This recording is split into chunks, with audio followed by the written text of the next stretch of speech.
L'histoire commence avec un employé japonais ordinaire, Takeru, rentrant du travail. Il s'assied pour regarder la télévision, s'ennuyant de sa routine monotone. Takeru allume la télé, pensant qu'un changement de rythme lui ferait du bien. En regardant la figure à la télévision, ses lunettes se mettent à briller intensément, et il est téléporté dans un monde étrange.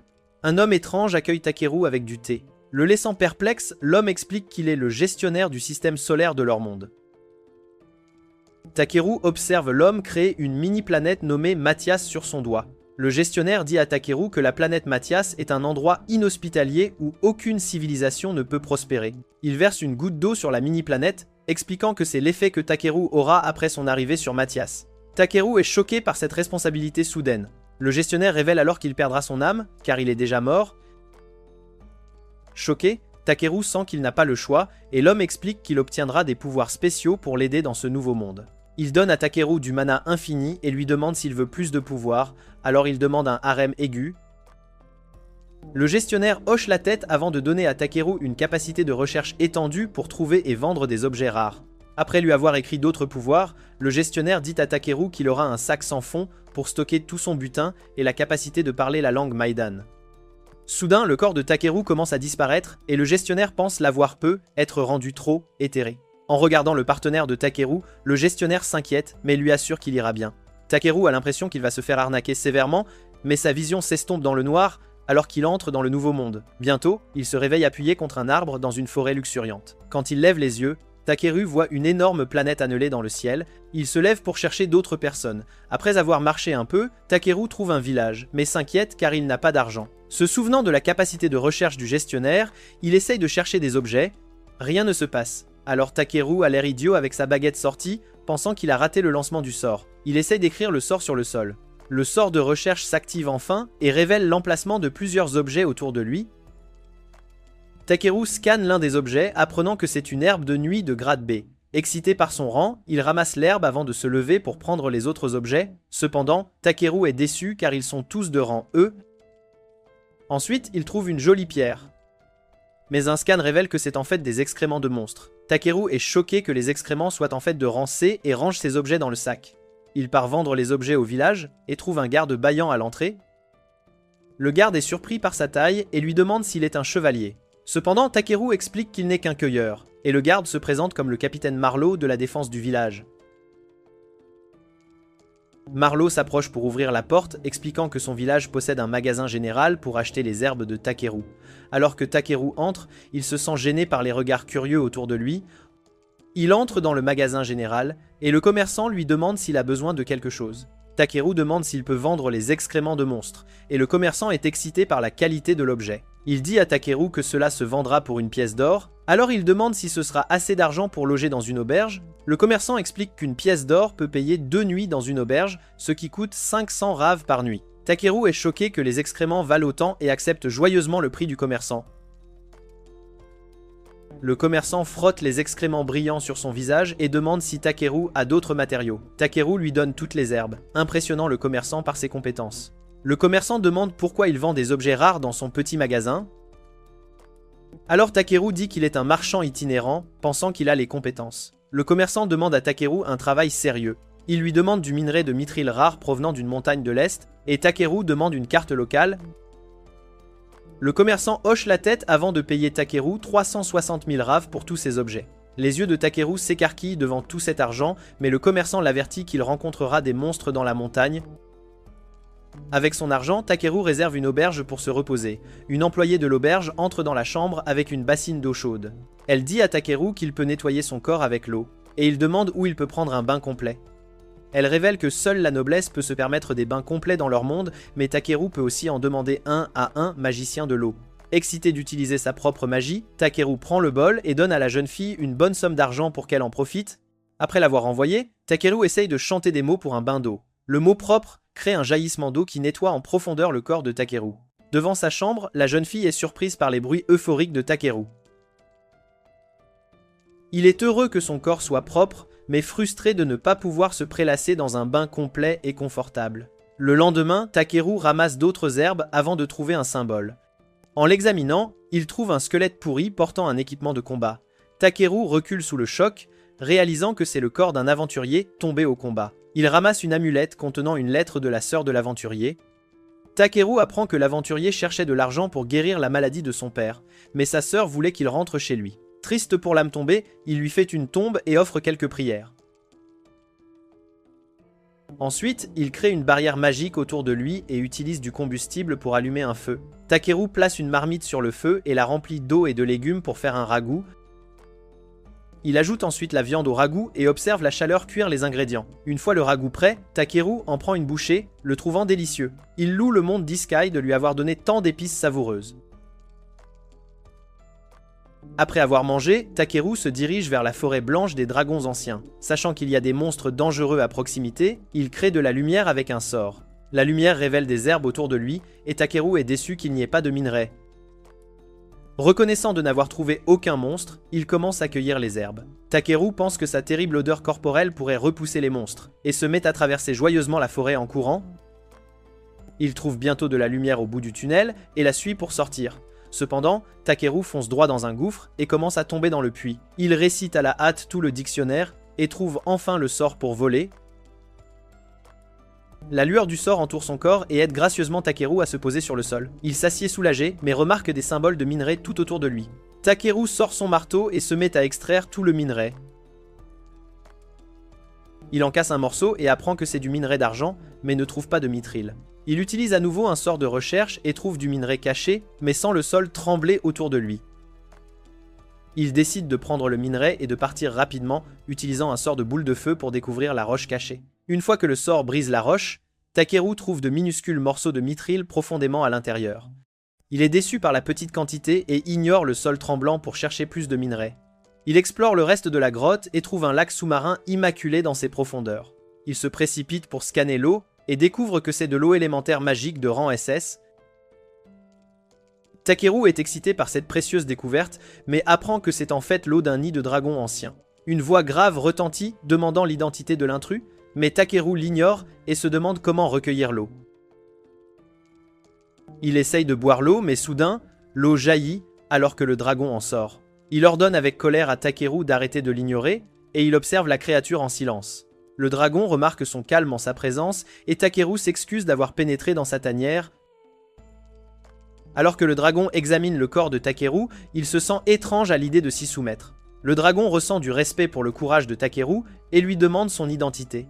Takeru se présente comme un humain, surprenant le dragon par les vastes quantités de mana dans son corps. Le dragon révèle que le mana de Takeru l'a forcé à se réveiller, mais il se sent confus. Le dragon dit à Takeru que son mana est aussi puissant que le sien, et Takeru réalise enfin qu'il parle à une bête ancienne. Le dragon hoche la tête et se présente comme Volvius. Takeru demande s'il peut l'appeler Valvius, et Volvius accepte. Takeru lui demande une faveur, disant qu'il pourrait réveiller ses enfants avec son incroyable pouvoir. Takeru est surpris. Alors Val explique que l'élément magique a stagné autour de sa tanière. Il propose de payer Takeru pour ses services et invoque un gros amas de minerais de mithril pur en guise de récompense. Takeru demande à Val où sont les œufs, et le dragon invoque un gros œuf noir de l'eau. Il l'envoie à Takeru, qui tient l'œuf à son oreille, et entend le faible battement de cœur du bébé dragon à l'intérieur. Takeru se demande comment réveiller le bébé à l'intérieur, et Val lui dit de verser son mana dans l'œuf. Val explique que c'est comme créer le sort de lumière, alors Takeru décide de chauffer l'œuf. Après avoir chauffé, l'œuf libère une aura puissante et commence à aspirer tout le mana de Takeru à l'intérieur. Vol se met à rire comme un méchant, et Takeru réalise qu'il s'est fait duper par la vieille bête louche. Perdant ses forces, la vision de Takeru s'estompe et il se sent s'enfoncer dans l'eau. Takeru entend une voix étrange dans le rêve, le réprimandant d'être si insouciant. Un homme apparaît devant Takeru et lui fait remarquer qu'il aurait dû fuir le dragon. L'homme dit à Takeru qu'il joue avec la planète Mathias depuis des millénaires, mais Takeru a déjà secoué le monde entier dès son deuxième jour là-bas. L'homme pense que l'insouciance de Takeru affaiblira la protection du gestionnaire spatial avant de se souvenir qu'il voulait un partenaire mignon. Alors que les yeux de Takeru commencent à se refermer, l'homme lui dit qu'il mérite quelques ennuis. Avant que Takeru ne puisse demander une explication, la vision s'estompe, et il se réveille dans le monde réel. Takeru entend une voix mignonne piailler dans la grotte sombre, et Vol lui demande s'il va bien. Takeru pense que Vol lui fait une farce avec une fausse voix, et utilise un sort de lumière pour le démasquer. Cependant, il trouve un bébé dragon piaillant vers lui, qui lui saute directement au visage. Après que Takeru ait posé le bébé dragon, Vol lui demande de le nommer. Takeru est surpris que Vol le laisse nommer son enfant. Le dragon explique que son enfant a déjà un nom de dragon, mais Takeru devrait lui donner son nom commun. Takeru se lève et commence à se creuser les méninges et décide de l'appeler Bee pour la couleur noire. Aimant son nouveau nom, Bee commence à lécher le visage de Takeru pour montrer son appréciation. Vol appelle son enfant par son nom complet, Black Nobi Valdius, et félicite Takeru pour ce surnom approprié. Ensuite, il permet à Bee de voyager le monde avec Takeru. Takeru sent le bébé rejoindre son groupe et rappelle à Vol qu'il devrait passer du temps avec son nouveau-né. Il pense que Val ne devrait pas confier son bébé à un étranger, mais Val fait confiance à Takeru car il est plus fort que lui. Il lance ensuite un rayon sur le sac de Takeru avant de replonger dans l'eau. Alors que Bee continue de baver sur le visage de Takeru, Val lui dit au revoir avant de disparaître dans les profondeurs. Takeru est surpris par cette expérience surréaliste et demande sérieusement à Bee s'il est prêt pour un voyage de cueillette. Bee accepte joyeusement, alors il lave son corps malodorant pour protéger son nez pendant leurs prochaines aventures.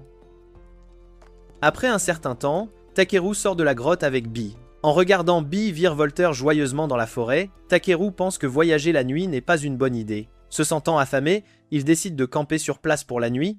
Se préparant à manger, il sort de l'eau élémentaire magique. En regardant l'eau dans son sac, Takeru se souvient que Vol l'avait connecté au lac magique afin qu'il puisse fournir de la nourriture à Bee. Bee boit joyeusement de l'eau et en demande plus. Alors Takeru lui donne une autre tasse. Cependant, elle offre cette tasse à Takeru. Alors il la prend et essaie lui-même de l'eau magique. Après avoir bu l'eau rafraîchissante, Takeru dépose quelques pierres magiques et jette une barrière autour d'elle. Utilisant si facilement ces pierres précieuses, il se souvient à quel point elles sont précieuses dans ce monde. Cependant, puisqu'il peut simplement créer des pierres magiques avec son propre mana, Takeru se sent libre d'en abuser pour de petites commodités. Avec une autre pierre magique prête, Takeru la chauffe pour commencer à cuisiner. Même Bee est surpris en regardant Takeru transformer les pierres coûteuses en réchaud de cuisine. Sachant que c'est le même plat qu'avant, Takeru prépare du steak et du ragoût, mais est excité de le manger car il a si bon goût. Il remarque Bee bavère devant la viande, mais s'inquiète si la nourriture étrangère pourrait lui nuire. Takeru offre une petite portion à Bee pour qu'il essaie, et il se brûle la bouche avec la nourriture chaude. Pour l'aider à manger, Takeru souffle sur la nourriture et la refroidit. Finalement, Bee savoure un bon ragoût et remplit son ventre de nourriture. En regardant le bébé dragon se prélasser, Takeru se demande pourquoi il n'est pas triste d'avoir quitté son père. En réponse, Bee serre juste Takeru dans ses bras, alors il réalise qu'il est heureux de vivre avec lui. Takeru est satisfait de sa réponse et vérifie les statistiques de Bee. Même au jeune âge de Bee, il le trouve à un puissant rang B avec un tas de puissantes capacités élémentaires. Takeru prend Bee au sérieux, mais pense que c'est toujours un enfant qui doit être élevé correctement.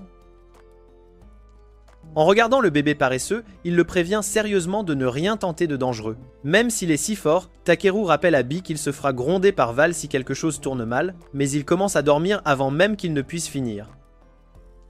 En le regardant dormir, Takeru se demande si le gestionnaire spatial lui a donné un partenaire reptile exprès. Le lendemain, Takeru gravite une montagne pour atteindre à nouveau la forêt. Surpris que la forêt semble si paisible pendant la journée, Takeru pense qu'il ne devrait pas tant s'inquiéter des règles du monde du ciel de glace.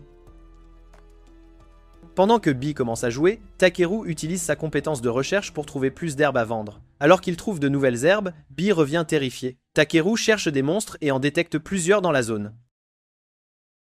Repensant à son expérience précédente où les monstres étaient effrayés par son odeur, Takeru pense que sa visite à la grotte a lavé son odeur. Voulant obtenir du butin de monstres, il se prépare à combattre les monstres. Soudain, un faucon de roche féroce rugit derrière Takeru, mais il le trouve adorable comparé à la terrifiante boule. Remarquant la viande de l'oiseau, Takeru décide de le transformer en KFC. Alors que l'oiseau charge Takeru, il crée un bouclier et prépare des aiguilles de glace pour attaquer. D'une seule attaque, Takeru transforme l'oiseau en carcasse de poulet. Puis il se tourne pour regarder des loups-serpents autour de lui. Alors qu'un loup se précipite vers Takeru, il utilise une capacité d'amélioration de vitesse et saute pour éviter son attaque. Ensuite, il durcit son corps avec une autre compétence et donne un coup de pied au crâne du loup. Après l'avoir achevé, Takeru élimine 2 autres loups, mais un sournois se glisse derrière lui. Cependant, il le repousse facilement avant d'achever le reste des loups. Takeru commence à collecter toute la viande et les matériaux des monstres, mais remarque encore plus de monstres à proximité. Ne voulant pas passer toute sa journée à se battre, Takeru se demande comment s'échapper, alors Bee l'attrape et essaie de battre des ailes avec force. Takeru ne pense pas que Bee soit assez fort pour le soulever, mais il le soulève réellement à sa grande surprise. Pour aider Bee à voler facilement, Takeru réduit son poids avec un sort et il s'envole dans le ciel avec lui. Alors qu'une dame ouvre les yeux, Bee emmène Takeru dans l'espace, qui lui dit que ça va trop haut. Surpris, le bébé dragon lâche Takeru au sol. Il se réveille avec Bee lui léchant le visage et réalise qu'il l'a en fait sorti de la forêt. Takeru est choqué par la vitesse rapide de Bee et le remercie de son aide. Cependant, il rappelle au dragon de se retenir la prochaine fois car il ne peut pas gérer toute sa puissance. Ravi de ses éloges, Bee essaie de serrer Takeru dans ses bras mais lui donne un coup de tête dans l'estomac à la place. Ensuite, il commence à retourner au village de Tormi. En chemin, Bee remarque une étrange branche dans la main de Takeru, alors il explique que c'est la branche d'Yggdrasil. Takeru révèle qu'il avait cet objet légendaire de rang SS depuis son premier jour dans ce monde, mais ses pouvoirs sont actuellement inactifs. Bee hoche la tête avant de souffler de la fumée sur la branche. Takeru est choqué de voir que le souffle magique de Bee a réellement réveillé l'objet endormi. Il se demande comment utiliser le nouveau bâton, pensant que cela le ferait ressembler à un magicien plutôt qu'à un cueilleur.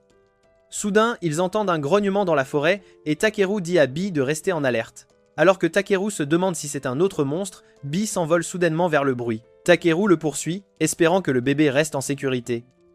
Il trouve Bee, tournant autour d'un arbre, et voit une jeune elfe effondrée dessous. Takeru se demande si elle a été attaquée par le monstre grognant. Mais l'estomac affamé de l'elfe répond à sa question, disant qu'elle n'a pas mangé depuis des jours. L'elfe demande de l'eau. Il fouille dans son sac et lui donne de l'eau fraîche, qu'elle avale rapidement. L'elfe remercie Takeru de son aide, mais a toujours faim. Se souvenant qu'il lui restait un peu de déjeuner, Takeru lui donne un sandwich, et l'elfe le dévore avidement. Alors que la jeune fille loue le repas divin, Takeru est choqué de voir une elfe agir de manière si peu raffinée. Il rappelle à la jeune fille que même du pain rassis aurait un goût délicieux pour une personne affamée, et elle dit qu'elle a retrouvé sa volonté de vivre. Se demandant comment elle a manqué de nourriture si vite, Takeru lui rappelle que le village n'est pas loin de la forêt. Après qu'elle ait expliqué qu'elle était partie en hâte, Takeru la réprimande pour son insouciance. Se sentant gênée, la jeune fille essaie de s'expliquer, mais Takeru remarque sa mauvaise odeur. Il est déçu qu'elle sente les excréments au lieu des fleurs, et l'elfe est offensée par sa remarque impolie. Après l'avoir remerciée de son aide, elle se lève pour partir et sprinte à travers la forêt. Une fois l'elfe parti, Takeru ramasse d'autres matériaux sur le chemin du retour. En dehors de la forêt, Bee remarque quelque chose et Takeru aperçoit une calèche sur la route. Alors que la calèche s'approche, Takeru remarque qu'un cheval licorne spécial de rang E l'attire. Le cocher, appelé Poron, lui demande ce qu'il fait seul dans la forêt. Alors Takeru l'informe qu'il se dirige vers le village de Tormi. Poron est surpris qu'il marche tout ce chemin. Tandis que sa femme et ses enfants observent avec curiosité, remarquant le bâton dans ses mains, il demande à Takeru s'il est un magicien. Il explique rapidement qu'il n'est qu'un cueilleur, et Poron est impressionné par son métier rare. Expliquant qu'il se dirige également vers Tormi, Poron offre un trajet à Takeru. Il refuse, disant qu'il est trop grand pour tenir dans la calèche. Les enfants rient de l'étrange apparence de Takeru.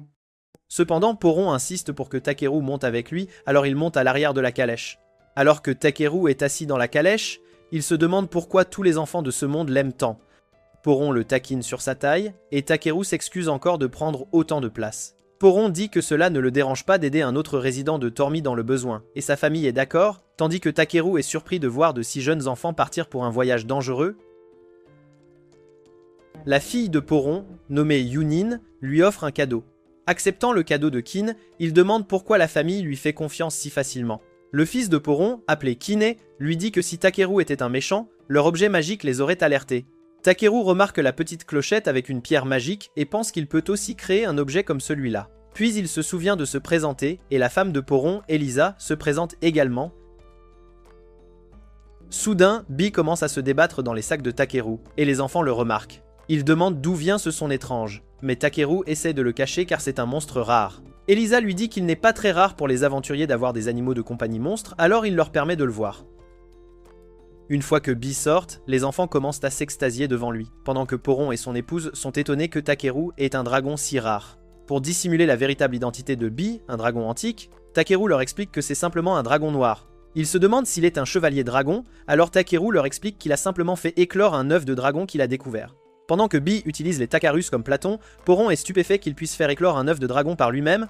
Takeru demande à Elisa à quel point les dragons sont rares, et elle lui explique qu'il est déjà peu commun de croiser un chevalier dragon, mais que les véritables dragons sont encore bien plus difficiles à dénicher. En songeant aux chevaliers dragons des jeux vidéo, Takeru se demande s'il pourrait en rencontrer un dans ce monde. Plus tard dans la nuit, après avoir fait une petite halte, Takeru utilise ses pierres magiques pour ériger une barrière protectrice. Poron se sent soulagé de savoir qu'ils ne seront pas dérangés par d'éventuels monstres, et Takeru lui assure que Bee restera vigilant pour tout ce qui pourrait être suspect.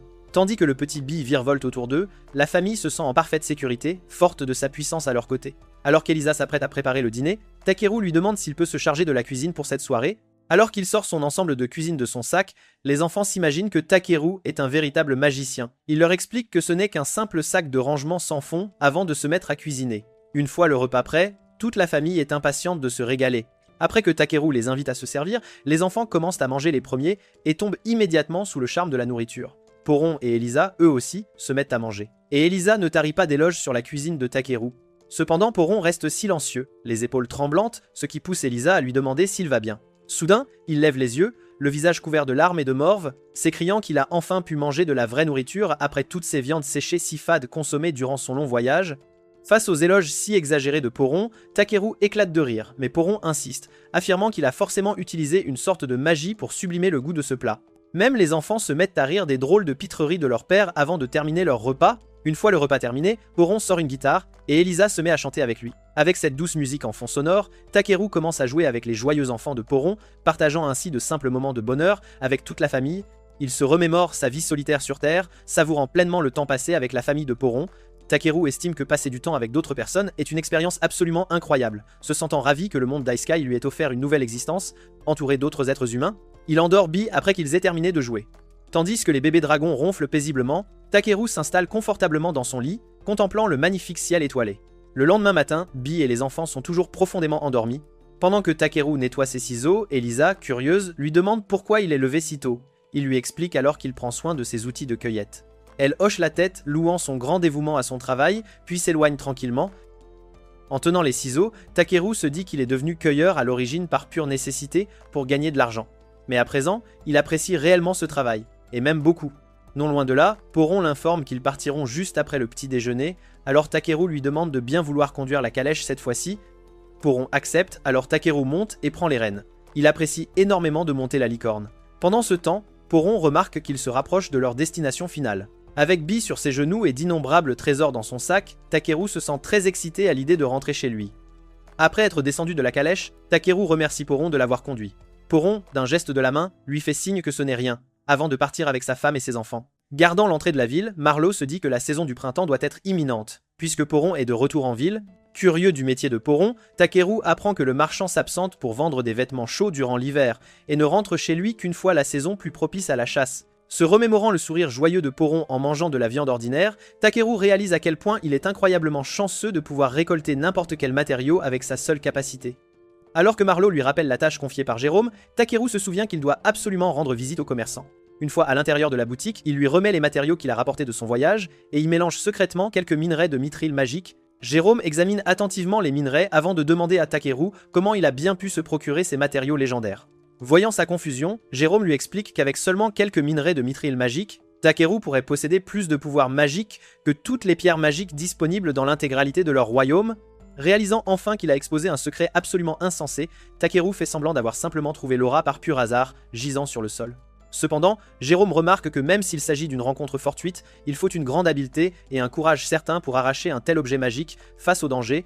Songeant au potentiel gâché de Takeru, Jérôme lui conseille de se rendre à Belkan, une grande cité où foisonnent les guildes et les sources d'informations. Il pense que si Takeru rend le village de Tormi célèbre dans cette ville, il attirera davantage de clients, mais Takeru n'a absolument aucune intention de devenir célèbre de sitôt.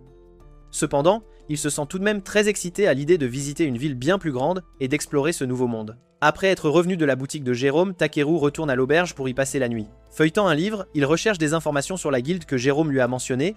Takeru apprend que Velkheim possède une guilde des aventuriers, un lieu où des voyageurs de toutes origines se retrouvent pour échanger leurs biens, leurs services et leurs précieuses informations. Il remarque que, bien qu'ils soient nommés aventuriers, tous les membres de cette guilde ne sont pas forcément des combattants. Après avoir appris que les aventuriers peuvent également jouer des rôles de soutien, Takeru ressent un profond désir de découvrir davantage le monde de ce type de glace. Souhaitant rencontrer plus de gens, il décide de se rendre à Belkan pour explorer son potentiel et, bien sûr, gagner plus d'argent. Avant de prendre la route, il se prépare minutieusement pour son voyage, tout en séjournant encore à Tormi. Pendant qu'il passe ses journées dans ce village, Takeru assiste à un festival local où chacun partage nourriture et boissons. Il observe Bee charmer un groupe d'enfants, qui se dirige ensuite vers le gentil maître du dragon pour le saluer. Tout en profitant pleinement de la vie paisible du village, Takeru passe son temps à cueillir des ressources durant la journée et à préparer divers assaisonnements transformés. La femme qui s'occupe de traiter ces matériaux dit à Takeru que tous les villageois le regretteront beaucoup une fois qu'il sera parti. Il lui répond que, bien qu'il soit lui aussi triste de quitter ces gens si gentils, il désire néanmoins explorer le vaste monde. Voyant la détermination inébranlable de Takeru, elle renonce à tenter de le convaincre de rester. Ensuite, elle lui tend un grand sac rempli de provisions pour le déjeuner, pensant qu'il n'aurait absolument rien à manger durant son long voyage vers Belkan. Tandis que Takeru remercie cette gentille dame, elle lui assure qu'il peut revenir à tout moment s'il s'ennuie des habitants du village. Cependant, il est choqué de la voir continuer à empiler encore plus de sacs dans sa chambre, tenant le mithril magique que Jérôme avait refusé d'acheter. Pendant qu'il se demande quoi faire de cet objet magique, Bee, elle, renonce à réfléchir à ce sujet si complexe et s'allonge tranquillement. En pensant à toute la gentillesse des villageois, Takeru décide de leur fabriquer un cadeau vraiment utile pour les remercier de leur bienveillance. Après avoir enfin trouvé une idée lumineuse, il s'assied à sa table pour se lancer dans des expériences. Avec le mithril magique et la lanterne placés côte à côte, Takeru concentre intensément son esprit, ce qui provoque la création d'une étincelle entre les deux objets. Ensuite, il les fusionne ensemble et crée ainsi une lanterne magique. Le lendemain, alors que Takeru se prépare à quitter le village, tous les villageois se rassemblent à la porte pour lui faire leurs adieux. Après les avoir salués, Takeru offre la lanterne magique à Marlo. Il explique que cette lanterne est dotée d'un sortilège magique qui créera une barrière protectrice au-dessus de Tormi, la protégeant ainsi de toute forme de menace. Marlo se sent profondément touché par ce cadeau si généreux, mais Takeru estime qu'il est juste de leur rendre l'appareil pour leur gentillesse. Il lui demande de veiller à la sécurité du village jusqu'à son retour, et Marlo lui assure qu'il est libre de revenir le visiter à tout moment. Cependant, Jérôme interrompt brusquement leur moment si chaleureux et prend la lanterne entre ses propres mains. Jérôme demande à Takeru s'il a, d'une manière ou d'une autre, créé cet objet magique avec le mithril magique. Mais Takeru s'enfuit à toute vitesse avant que le commerçant ne puisse le presser de questions pour obtenir plus d'informations. Tandis que les villageois lui font des signes d'adieu, Jérôme lui souhaite bonne chance pour son long voyage. Quelques jours plus tard, Takeru se promène dans une prairie dégagée en compagnie de Bee. Tous deux se sentent parfaitement détendus dans cette zone si paisible, mais ils s'arrêtent net après avoir rencontré un crabe terrestre géant. Après avoir scanné ce mystérieux crabe, Takeru découvre qu'il s'agit d'un omnivore terrestre. Il s'avère que les gens trouvent ce crabe trop laid pour être consommé, mais le scan de Takeru révèle que la carapace intérieure de ce crabe est en fait tout à fait comestible et même délicieuse. Cela lui donne une excellente excuse pour transformer ce crabe prédateur en fruit de mer bon marché. Alors il se prépare au combat. Takeru lance un sort de durcissement pour renforcer sa défense, mais Bee s'envole et déclenche une puissante attaque sonore sur le crabe. L'attaque assomme instantanément le crabe, mais deux autres spécimens apparaissent soudainement et les encerclent. Acculé, Takeru remarque que ces crabes devraient être faciles à combattre car ils ne peuvent se déplacer que latéralement. Cependant, il lui prouve le contraire en se précipitant soudainement en avant. Alors que les crabes lèvent leurs pinces pour frapper, Bee attrape Takeru et s'envole avec lui, les laissant s'écraser les uns contre les autres. Tandis que les crabes s'écrasent au sol, il remercie Bee et recule. Puis, le premier crabe se relève pour attaquer. Alors Takeru utilise son bâton comme une batte de baseball et l'assomme d'un coup puissant, comme un coup de circuit. Une fois tous les crabes morts, Takeru durcit sa main pour l'utiliser comme un couteau. Il coupe toutes les pattes de crabe et expose la chair avant de tout placer dans une marmite géante. Tandis que la marmite bouillonne avec la chair de crabe, il y ajoute un peu de sel pour un assaisonnement simple et efficace. Une fois la viande cuite, Takeru et Bee prennent leur portion et retirent la carapace dure. Tous deux tombent littéralement sous le charme de cette chair de crabe si tendre, et Takeru dit à Bee qu'ils continueront à explorer pour dénicher d'autres délicieuses friandises à l'avenir. Après quelques semaines de voyage, Takeru atteint enfin la grande cité de Belkheim. En observant l'immense mur frontalier, Takeru se sent impressionné par l'architecture si avancée de cette ville. Avant d'y pénétrer, il apprend que Belkan est une ville de taille moyenne au sein du royaume de Belkan, où l'agriculture et la foresterie constituent les principales industries locales. Il est également surpris d'apprendre que Belkan abrite la plus grande guilde d'aventuriers du continent, un lieu où des gens se rassemblent des quatre coins du monde, ce qui lui a valu le nom de Cité du Commerce. Ensuite, il décide de s'y diriger, mais remarque une longue file de personnes alignées pour l'inspection. Une fois que c'est le tour de Takeru, il utilise un peu de magie pour dissimuler son sac de rangement et dit à Bee de se cacher à l'intérieur pendant que les gardes procèdent à son inspection. Après être entré dans la salle d'inspection, Takeru remet son sac, et les gardes sont étonnés de découvrir qu'il est un simple cueilleur. Ils lui demandent s'il est venu ici pour vendre ses objets, mais Takeru leur explique qu'il souhaite simplement rejoindre la guilde des aventuriers. À sa réponse, le chef des gardes hoche la tête en signe de compréhension, avant de souhaiter chaleureusement la bienvenue à Takeru dans sa ville. Cependant, avant de permettre à Takeru d'entrer, le garde lui annonce qu'il utilisera un sortilège nommé Avils, afin de vérifier s'il est digne de confiance. Il utilise alors un miroir magique pour consulter les statistiques de Takeru et donne son approbation après n'avoir rien décelé de suspect. L'assistant du garde des douanes également les affaires de Takeru, et Takeru se demande alors comment il apparaît dans les scans des autres personnes. Il utilise son propre scan pour vérifier le miroir magique, mais ne trouve que des informations sur le garde lui-même. Takeru essaye à nouveau, et cette fois, il apprend que le garde ne peut voir que son nom, son âge, ainsi que quelques autres détails basiques qui ne révèlent absolument aucun secret. Tandis qu'il se sent soulagé, le garde lui demande pourquoi il possède une bénédiction de dragon. Takeru décide de lui dire la vérité et lui montre son bébé dragon. Le garde hoche la tête, mais lui demande de marquer Bee comme son partenaire, afin que les gens puissent l'identifier facilement dans la ville. Après avoir fouillé dans son sac, Takeru en sort un bracelet qu'il a reçu des enfants de Poron et le place sur la queue de Bee comme marqueur distinctif. Heureux de recevoir un cadeau, Bee virevolte joyeusement autour d'eux, tandis que le garde explique qu'il devra en informer le maire de la ville. Son assistant rend le sac de Takeru, et le garde l'accueille finalement dans l'enceinte de la cité. En marchant à travers les sombres et imposants murs frontaliers, Takeru et Bee sont aveuglés lorsque la lumière du soleil s'infiltre enfin. Dehors, ils se retrouvent dans une ville animée et très bruyante, et Bee lui indique la direction de la guilde. Takeru se dirige vers la guilde et y découvre un groupe d'aventuriers rassemblés dans le vaste intérieur. Une réceptionniste, une fille lapin nommée Ariana, le salue à la porte et se prépare à lui souhaiter la bienvenue dans sa guilde. Takeru prend le formulaire d'inscription des mains de la réceptionniste et se demande s'il sera capable d'écrire dans la langue étrangère de ce monde. Il écrit son nom en japonais, mais une compétence magique le corrige automatiquement pour le traduire dans la langue native du monde. Une fois que Takeru a complété le formulaire, Ariana y jette un coup d'œil et lui demande s'il a déjà mené des batailles en tant que simple cueilleur. Il lui répond calmement qu'il a combattu un tas de chimères, de chiens de l'enfer et de crabes terrestres géants, mais Ariana lui réclame des preuves de ses combats contre ces monstres. Il hésite, car les corps des monstres sont bien trop imposants, mais elle lui assure que ce n'est pas grave, même si les parties sont grandes. Avec l'approbation d'Ariana, il plonge la main dans son sac sans fond et en retire un crabe terrestre entier, qui brise la table sous son poids colossal. Tandis que la réceptionniste, terrifiée, recule d'un pas, un homme-bête remarque l'agitation et scanne Takeru à l'aide d'un sort d'Abel. Une fois son examen terminé, il demande à Takeru d'où il a bien pu obtenir ce sac sans fond. Takeru lui répond qu'il l'a reçu en cadeau, et l'homme-bête hoche la tête, pleinement satisfait de sa réponse. Il dit à Ariana que Takeru est en sécurité, expliquant que le sort d'Avol lui permet de déceler si une personne nourrie de mauvaises intentions.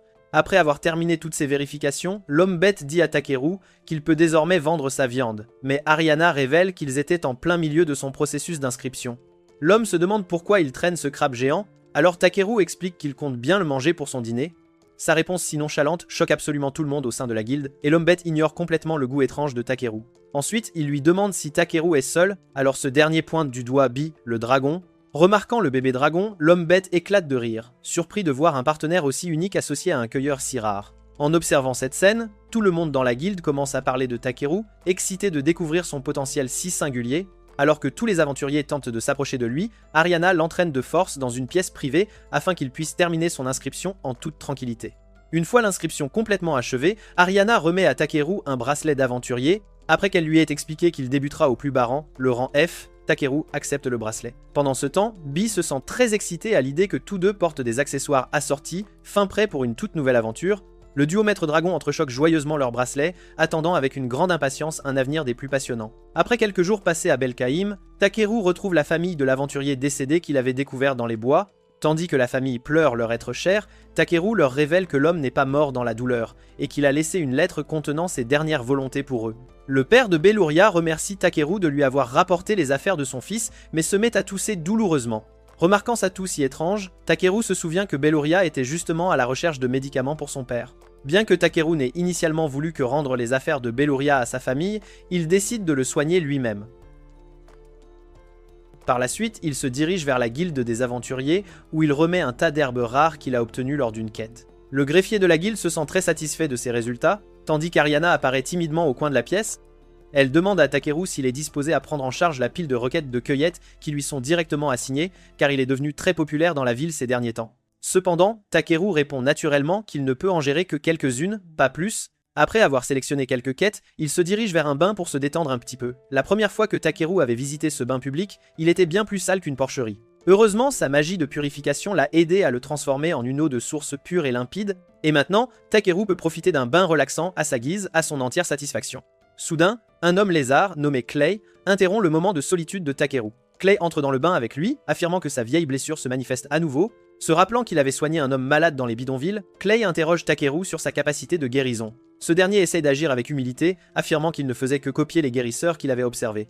Sachant qu'il n'avait accepté aucun paiement de la famille, Clay loue sa grande générosité, et Takeru se dit que de vrais médecins pourraient bien se fâcher contre lui pour avoir potentiellement ruiné leur commerce. Clay rit de ces paroles si innocentes, laissant Takeru complètement confus. Ensuite, il demande à Takeru pourquoi il persiste à rester à un si bas rang d'aventurier, et Takeru lui explique qu'il essaie de maintenir un profil bas, de rester discret.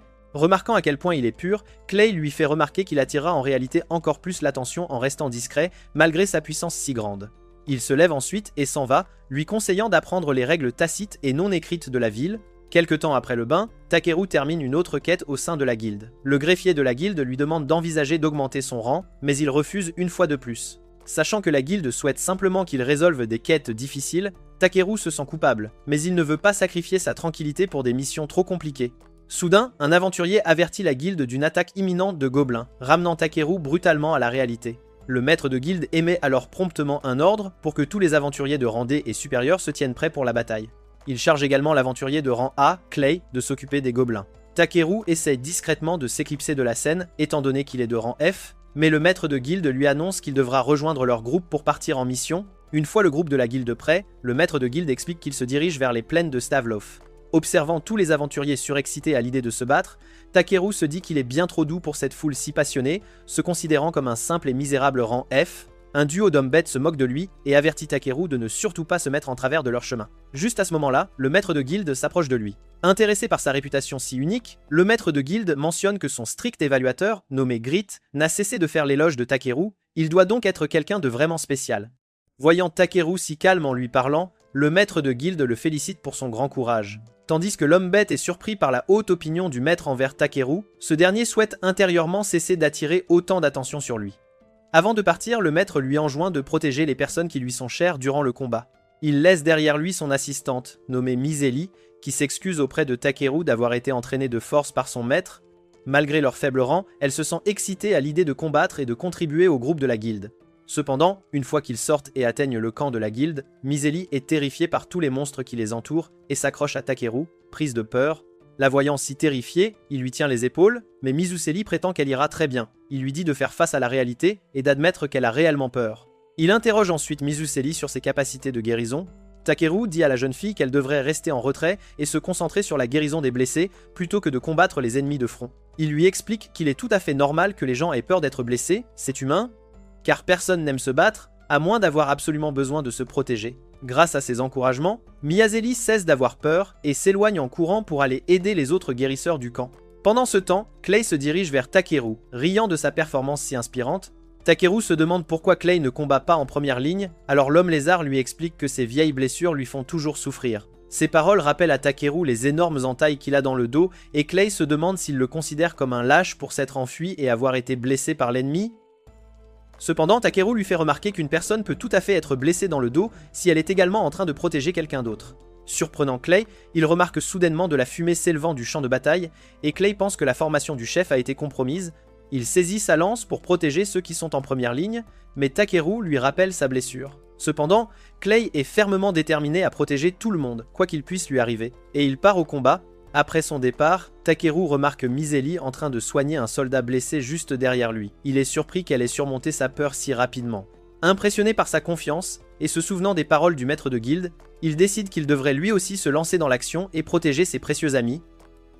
Il plonge la main dans son sac, en retire le bâton d'Yggdrasil, puis déploie un puissant sort de barrière protectrice tout autour du camp des guérisseurs. Tandis que les jeunes filles souris stupéfaites reprennent leur souffle, il leur annonce qu'il s'apprête à partir pour prêter main forte à Clay. Pendant ce temps-là, sur le pont de la ligne de front, les courageux aventuriers de la guilde luttent avec acharnement pour contenir l'ennemi. Soudainement, Takeru fait son apparition sur les lieux et parvient à éliminer un gobelin d'une seule et unique attaque. Il ressent une certaine culpabilité à frapper ces créatures, mais il sait pertinemment qu'il doit absolument se battre pour protéger son cher ami. Percevant son évident malaise, Bee prend l'initiative de lui prêter main forte et commence à lancer un sort d'une grande ampleur. Les aventuriers s'accroupissent alors rapidement, permettant ainsi au jeune dragonnet d'incinérer la totalité des gobelins grâce à une puissante attaque de foudre. Une fois que les gobelins furent tous mis hors d'état de nuire, l'ensemble des présents remercia chaleureusement Takeru pour son intervention et son aide précieuse. Takeru leur demande alors avec curiosité comment les gobelins avaient pu submerger si facilement le groupe d'aventuriers de la guilde. Il lui explique donc qu'un sergent gobelin de très haut rang était apparu soudainement et avait complètement anéanti leurs troupes. Heureusement, les hommes bêtes purent s'échapper du champ de bataille, et ce, ce, grâce à l'intervention salvatrice de Clay. Mais lui, il fut laissé entièrement seul pour faire face aux hordes de gobelins sur les dangereuses lignes de front. Alors que la pluie commence à tomber dru, Clay continue de repousser les gobelins avec force, mais soudainement, sa vieille blessure se réveille brutalement. Le projetant violemment au sol, quelques gobelins qui avaient été oubliés saisissent cette opportunité inespérée pour attaquer Clay, qui pense alors que c'en est enfin terminé pour lui. Cependant, ces mêmes gobelins se retrouvent instantanément carbonisés par Béa, qui parvient enfin à localiser Clay. L'homme lézard exprime sa vive inquiétude de voir un simple cueilleur, et de surcroît si faible, comme Takeru, présent sur ce champ de bataille, mais il rappelle fermement à Clay qu'il ne peut absolument pas continuer à se battre avec sa grave blessure au dos. Takeru suggère à Clay qu'il devrait battre en retraite sans tarder, mais ce dernier refuse catégoriquement de laisser les autres affronter seuls la terrible colère de l'armée gobeline. Takeru lui assure qu'ils seront en sécurité sous sa protection, mais Clay fait remarquer avec insistance que le sergent de gobelins les rattrapera inévitablement, même s'ils tentent de s'enfuir à toute vitesse. Au moment où le sergent gobelin s'élance pour attaquer, les deux aventuriers parviennent à l'éviter avec agilité. Clay déclare à Takeru qu'il retiendra personnellement les gobelins afin de lui permettre de s'échapper, mais Takeru, au lieu de fuir, reste sur place et lui demande si la blessure qu'il a dans le dos est réellement d'une grande importance. Cette question déconcerte profondément Clay, qui lui répond que cette blessure n'a fait que le torturer sans relâche durant tout ce temps. Après avoir obtenu la confirmation que cette blessure ne représente absolument aucun bon souvenir pour Clay, Takeru prend la décision de le guérir immédiatement. Il plonge la main dans son sac et en retire une certaine quantité d'eau magique de dragon qu'il s'apprête à verser sur le corps de Clay. Le pauvre homme lézard se retrouve complètement déconcerté, mais Takeru, sans hésiter, sort son bâton et commence à entonner un puissant sort de guérison à son intention. Une fois qu'il a parfaitement maîtrisé l'incantation du sort, il le projette avec force sur le corps de Clay. Cependant, cette action provoque chez Clay une douleur si intense qu'il s'effondre, plié en deux. Tandis que les égratignures présentes sur le dos de Clay s'estompent à une vitesse fulgurante, des pointes acérées et menaçantes commencent à émerger, et son corps entier se métamorphose radicalement, juste sous les yeux ébahis de Takeru. Après s'être métamorphosé en un imposant dragon noir,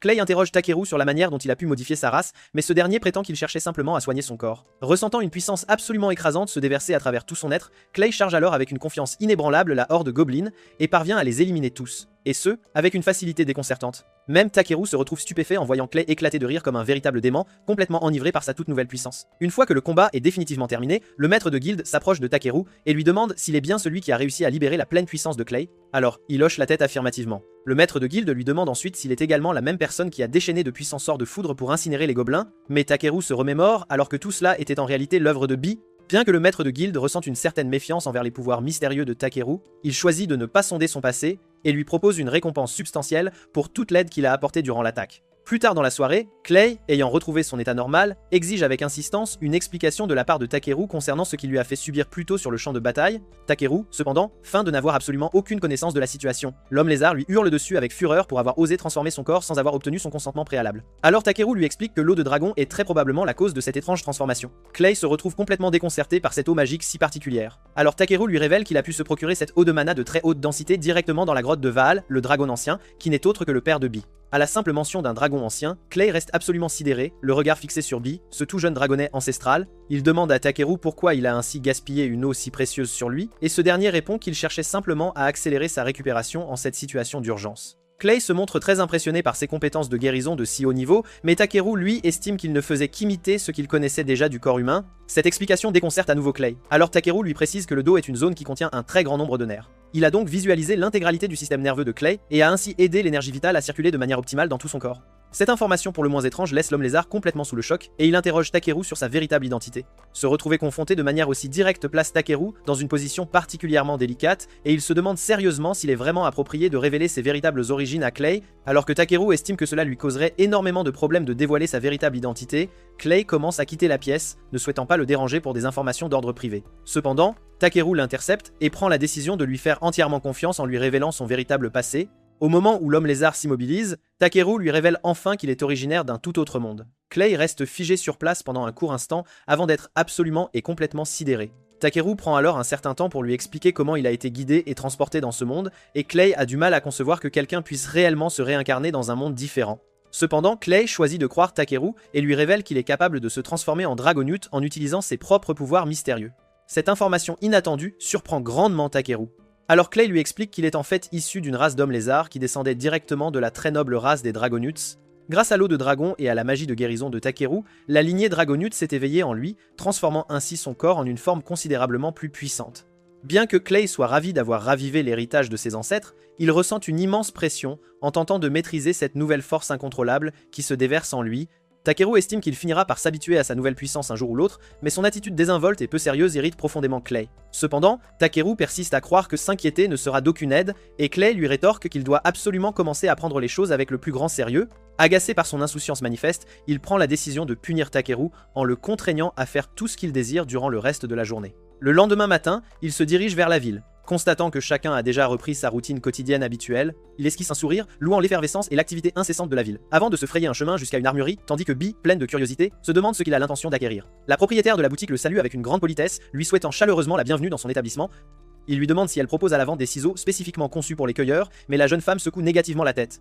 Intriguée par les compétences particulières de Takeru, elle se présente alors comme étant Rebel et lui propose de confectionner des ciseaux entièrement sur mesure pour ses diverses tâches de cueillette. Elle lui révèle que son patron, Graltus, est un forgeron d'une grande renommée, mais qu'il exigera une rémunération conséquente pour son travail. Takeru demande à le rencontrer, alors elle le conduit à l'intérieur de sa boutique. Là, Takeru observe un grand nombre de forgerons martelant avec acharnement des épées, et Rebel confie que ses artisans l'ont également inspiré à travailler avec la même ardeur. Ensuite, elle le mène jusqu'à la pièce de son patron, et le nain, curieux, se demande bien qui peut être ce Takeru. Lorsque Rebel lui explique qu'il s'agit du célèbre cueilleur dont tout le monde en ville ne cesse de parler ces derniers temps, Gralfus manifeste un vif intérêt. Rebel estime également qu'il pourrait tirer parti des capacités de Takeru pour collecter du minerai d'Ildra, une ressource rare, destinée à la fabrication d'une épée spéciale pour un tournoi d'escrime.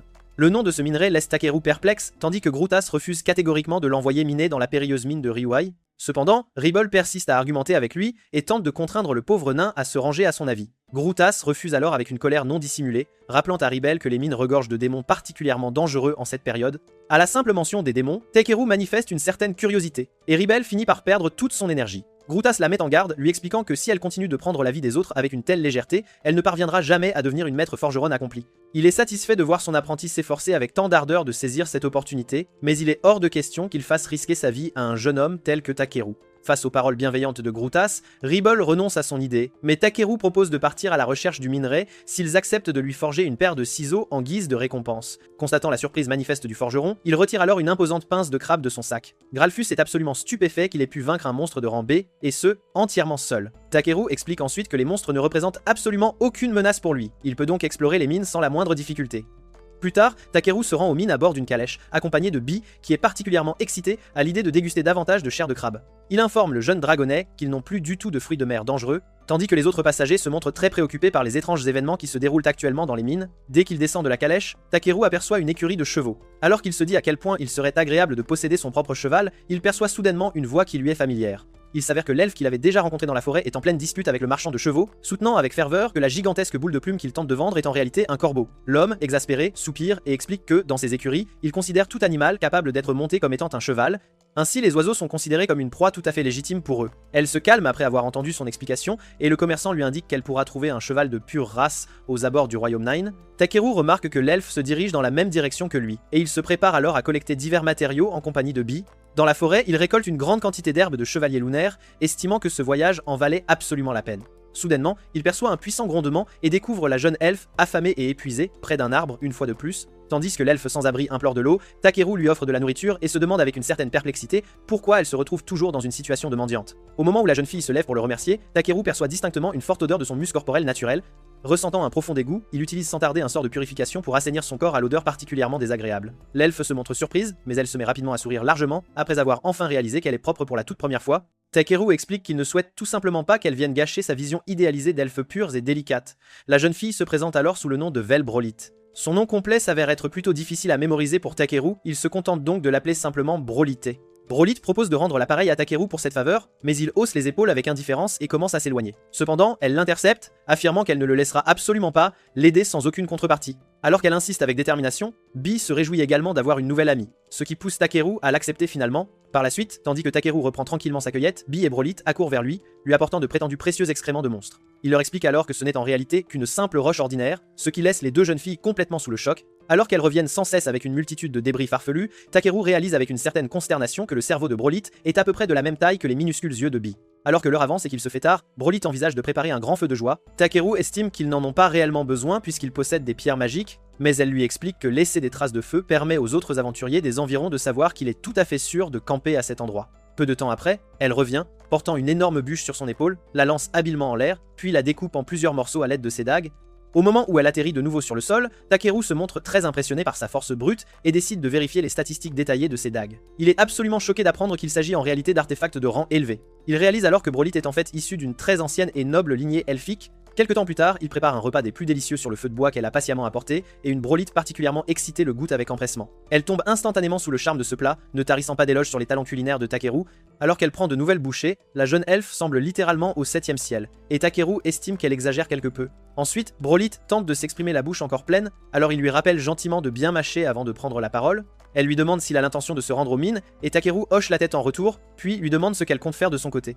Brolite lui explique alors qu'elle est à la recherche d'un magnifique Pégase blanc destiné à sa jeune sœur, nommée Ludakara. Après avoir habilement changé de sujet de conversation, Brolite réalise que Takeru lui a offert un autre repas, et ce, sans aucune contrepartie financière. En guise de paiement, il se demande si elle accepterait de devenir son garde du corps, et elle lui demande alors de bien vouloir clarifier ses futures fonctions. Il hoche la tête, expliquant qu'il serait fort agréable d'apprendre d'elle des compétences de survie élémentaires, mais Brolite se demande si c'est réellement tout ce qu'il désire. Takeru hoche la tête, estimant qu'il lui demande déjà une faveur d'une ampleur considérable. Brolite soupire, déclarant que leur seconde rencontre est sans aucun doute le fruit du destin, et elle accepte son offre de devenir son garde du corps personnel. Malheureusement, Takeru finit par regretter amèrement sa décision à peine 30 minutes plus tard, lorsque Brolite se met à ronfler, en compagnie de Bee, plus fort qu'un marteau-piqueur en pleine action. Le lendemain matin, Takeru suit Brolite jusqu'à un pont enjambant une rivière, lequel mène directement au royaume Nine. Alors qu'il pénètre dans la cité naine, la toute première chose que Takeru décide de se procurer est de la nourriture. Il déniche un agréable restaurant pour y dîner, où la serveuse leur sert avec fierté de succulents rouleaux de viande juteux. Après avoir pris une première bouchée, Takeru loue la saveur exquise du rouleau, et Brolite estime que la nourriture est tout aussi délicieuse que son ami le lui avait raconté. Takeru manifeste une certaine curiosité à l'égard de son ami, alors elle lui révèle que son ami est en fait un homme lézard. En pensant à Clay, il lui confie qu'il est également un très bon ami avec un homme lézard. Brolite commence alors à se vanter avec fierté du statut de son ami, révélant qu'il s'est vu décerner le titre de chevalier dragon sacré par le puissant Empire Stalfas. Après avoir entendu ce titre honorifique, Takeru réalise qu'elle est en train de parler de la même et unique personne. Et soudainement, Clay prend la parole depuis la table située juste à côté de la leur. Takeru est absolument choqué de constater que l'homme lézard se trouve si loin d'ici, mais Clay lui rappelle avec insistance qu'il a quitté Belkan sans dire le moindre mot. Takeru prétend alors timidement avoir informé la guilde, mais Clay continue de lui reprocher avec insistance de ne pas l'avoir tenu au courant. Ensuite, il demande à Takeru quelle est sa destination, et ce dernier lui explique qu'il a l'intention d'extraire des minerais dans la mine de Ryuhai. Clay se montre surpris qu'un aventurier de si bas rang comme lui entreprenne une mission aussi périlleuse, mais Takeru estime que tout cela en vaudra amplement la peine s'il parvient à obtenir de magnifiques ciseaux d'un maître forgeron. Ces exigences étonnamment modestes laissent Clay complètement sans voix, et il prend la décision de se joindre à Takeru pour sa mission. Surprise par cette tournure des événements, Brolite demande à Clay s'il souhaite devenir son garde du corps, tout comme elle, ce qui éveille sa curiosité. Après avoir appris que Takeru avait engagé la jeune elfe comme garde du corps, Clay accepte de devenir sa collègue de travail pour leur périple. Alors que ces étranges marginaux se serrent la main avec enthousiasme, Takeru se dit qu'il va très certainement regretter de les avoir emmenés avec lui. Le lendemain, l'ensemble du groupe se dirige vers la cité du royaume nain. Dès que le garde-frontière aperçoit Clay, il invite le groupe à entrer, et tous se sentent surpris de recevoir un traitement aussi spécial. Clay révèle alors qu'il connaît un ami influent au sein du royaume, et le garde les conduit profondément à l'intérieur d'un sous-sol. Dès que les escaliers s'ouvrent, chacun est stupéfait de découvrir une gigantesque cité souterraine. Pendant ce temps, le garde informe Clay que le roi Nine le recherche activement, ce qui surprend grandement Takeru. Clay se comporte comme s'il n'avait absolument aucun lien avec les nains, mais le garde leur explique qu'il est devenu leur héros après avoir sauvé leur race du redoutable roi tonnerre Zengum. Il s'avère que, par le passé, les nains étaient une race particulièrement faible et qu'un démon maléfique les tenait sous sa domination. Lorsque Clay ne faisait que traverser leur royaume, le démon fut pris d'une terreur panique à sa vue et s'enfuit à toutes jambes, ce qui le conduisit à devenir le héros incontesté des nains. Peu après, le garde conduit tout le monde à l'intérieur du palais royal, où Clay commence à réprimander le roi pour lui accorder une si grande attention. Tandis que Brolite observe la grande proximité entre Clay et le roi, Takeru en profite pour se présenter formellement. Le roi lui dit de simplement exprimer ses désirs sans la moindre formalité. Alors Takeru lui présente une lettre de recommandation émanant de Grosface. Dès que le roi reconnaît le nom de Grosface, Takeru lui demande l'autorisation d'explorer les minets de Ryuhi. Le roi l'avertit alors que les mines sont devenues un véritable foyer d'activité démoniaque, mais Takeru affirme qu'il est parfaitement préparé. Cela surprend le roi, mais Clay le rassure en lui affirmant qu'il veillera personnellement sur Takeru et que Brolite le protégera également grâce à sa propre force. Fort de la garantie de Clay, le roi décide d'approuver sa requête et ordonne à son groupe de faire toute la lumière sur la vérité qui se cache derrière l'apparition des démons dans les mines. Bien que Clay accepte la requête du roi, Takeru se sent perplexe à l'idée qu'il soit envoyé en mission pour élucider des mystères pour son compte. Malheureusement, il se voit contraint de les accompagner dans cette quête de récupération, et il se dirige alors vers l'entrée des mines. Le réceptionniste de la guilde naine, nommé Zambo, accueille chaleureusement tout le monde et explique qu'il les guidera personnellement à travers les sombres tunnels des mines. Après qu'il ait ouvert la lourde porte des mines, Brolite remarque qu'il fait une obscurité totale, alors Takeru lance un sort de lumière pour illuminer amplement la zone. Ensuite, il duplique la carte qu'il a reçue de Zambo, surprenant ainsi l'ensemble des présents par ses compétences particulièrement polyvalentes. Excité à l'idée de trouver du minerai de qualité supérieure, Takeru utilise ensuite sa capacité de recherche, mais il ne perçoit qu'un amas de minerai de fer brut tout proche. Soudainement, Bee alerte Takeru de la présence d'un monstre tout proche, et il utilise alors un sort de détection pour le localiser précisément. Au moment où Takeru aperçoit une paire d'yeux luisants dans l'obscurité la plus totale, tout le monde se prépare activement au combat. Lorsqu'un essaim d'araignée démoniaque se met à ramper hors de l'ombre, Clay poignarde la première avec sa lance acérée. Ensuite, Takeru immobilise la suivante dans son élan grâce à un sort de ralenti, offrant ainsi à Brolit l'opportunité de la déchiqueter sans difficulté.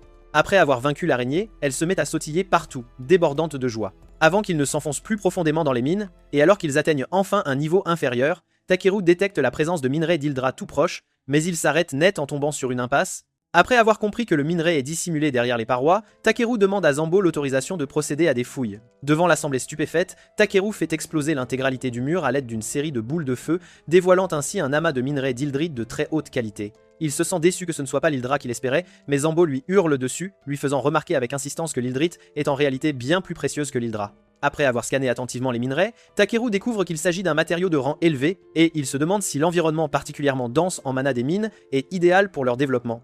Soudainement, Bee avertit Takeru, qui adopte alors une attitude sérieuse, attirant ainsi l'attention de toutes les personnes présentes. Entendant des pas lourds et bruyants s'approcher d'eux, Zambo réalise avec effroi que les démons les ont bel et bien localisés. Alors que le démon se rapproche dangereusement, Takeru intime à Brolit et à Clay de reculer, puis il s'avance résolument vers la créature démoniaque. Lorsque la créature dévoile enfin son visage de crabe, Takeru et Bee sont particulièrement excités à l'idée de savourer une nouvelle fois ces délicieux fruits de mer. En les observant tous deux planifier avec un enthousiasme débordant de dévorer le monstre, Clay rappelle fermement à Takeru et à Bee qu'il est temps de prendre la situation au sérieux. Il leur explique que ce crabe est un monstre de rang A, et donc particulièrement dangereux. Ils ne peuvent donc absolument pas le prendre à la légère. Cependant, Takeru lui intime tout de même de rester en retrait. Désireux de chasser sa propre nourriture, alors que le monstre fonce droit sur lui, il demande à Bee de le couvrir pendant qu'il exécute sa manœuvre. Takeru lance un sort rapide et de durcissement sur son propre corps afin d'améliorer ses capacités avant de se précipiter avec audace vers le crabe.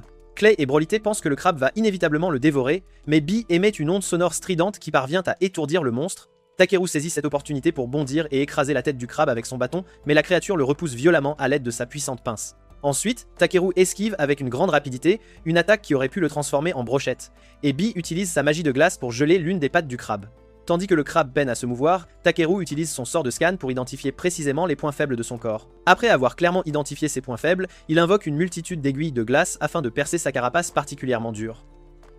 Dès qu'il libère les aiguilles de glace, celles-ci se projettent avec force dans le corps du crabe et le transforment entièrement en une véritable sculpture de glace. Tandis que Takeru rend ses derniers hommages au crabe inanimé, Clay se demande avec perplexité pourquoi il combat seul au lieu d'agir en équipe. Takeru s'excuse auprès de lui et explique qu'il craignait simplement qu'il n'attaque avec trop de force et ne détruise ainsi leur précieuse viande. Clay est surpris d'apprendre qu'il avait l'intention de cuisiner le monstre dès le tout début, mais il rappelle à Takeru qu'il est censé être son garde du corps attitré. Takeru lui explique qu'il cherchait simplement à simplifier la situation, étant donné qu'il est plus expérimenté dans la gestion des crabes, mais Clay lui rétorque qu'il ne devrait pas se montrer aussi excité lorsqu'il se trouve dans un environnement aussi imprévisible. Affirmant que ni lui ni Brolité n'iraient à l'encontre des désirs de Takeru, Clay lui demande de bien vouloir compter sur eux pour assurer la sécurité de l'ensemble du groupe. Finalement, Takeru reconnaît son erreur et présente ses excuses, alors Clay lui tapote l'épaule avec bienveillance et lui indique de collecter la chair du crabe. Après avoir ramassé la viande du monstre, Takeru récupère aussi tout le minerai magique de la zone. Cependant, il sent d'autres trésors dans les environs et dit à Zambo que les nains pourront les extraire plus tard, à l'avenir.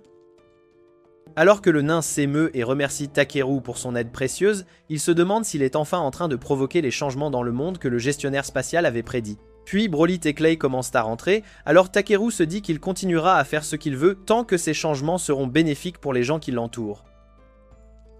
De retour à la cité naine, Takeru informe le roi qu'il a vaincu le monstre. Le roi est surpris, alors Zambo confirme qu'ils ont bel et bien terrassé ce démon redoutable et effrayant. Il demande à Takeru de révéler les restes du monstre, alors celui-ci sort l'énorme sculpture de crabe géant en plein milieu de la cour. Tandis que la lourde sculpture fait trembler la pièce, le roi se lève et admire cette créature. Il félicite Takeru d'avoir exterminé la bête pour son royaume et lui offre une récompense, mais Takeru demande simplement s'il peut emporter le corps du crabe chez lui. Sa requête si simple surprend le roi, mais il autorise Takeru à le prendre. Alors que le groupe rentre chez lui, Brolit est ravi que le roi leur ait quand même donné 3000 milles de rave en récompense de la quête. Cependant, il ne se soucie guère de sa nouvelle richesse, ne pensant qu'au délicieux sashimi qu'il va préparer avec la chair du crabe. Clay donne un coup de coude à Takeru qui bave comme un idiot, lequel songe à fabriquer de nouvelles cisailles de récolte avec la carapace dure du crabe. Le lendemain, Brawlite reçoit un magnifique cheval blanc préparé par le roi Naen. Clay reçoit aussi une lance réparée et Brawlite monte à cheval pour la livrer à sa sœur. Takeru lui demande si elle part, alors elle hoche la tête, disant qu'elle ne pourra jamais le remercier pour toute son aide précieuse. Il lui dit qu'il ne veut rien en retour, tandis que Clay lui rappelle que leur carrosse est également arrivé. Bientôt, Brawlite s'envole sur son nouveau cheval et part, et Takeru et Clay rentrent chez eux dans leur carrosse. Une fois de retour à la guilde, Takeru remarque Ariana affichant de nouvelles quêtes sur le tableau. Elle le salue et lui demande pourquoi il est avec Clay, supposant qu'ils ont formé un groupe ensemble. Clay explique qu'ils sont juste ensemble temporairement, mais qu'ils n'ont pas encore décidé de se séparer. Cette nouvelle excite la fille lapin, et elle commence à sauter de joie avant de partir pour rapporter leur union au maître de guilde. Après son départ, Takeru se demande pourquoi Clay traîne avec lui. L'homme lézard dit que même s'il sait que Takeru est une personne mystérieuse avec des pouvoirs extraordinaires, il veut juste rester pour voir de quoi il est capable.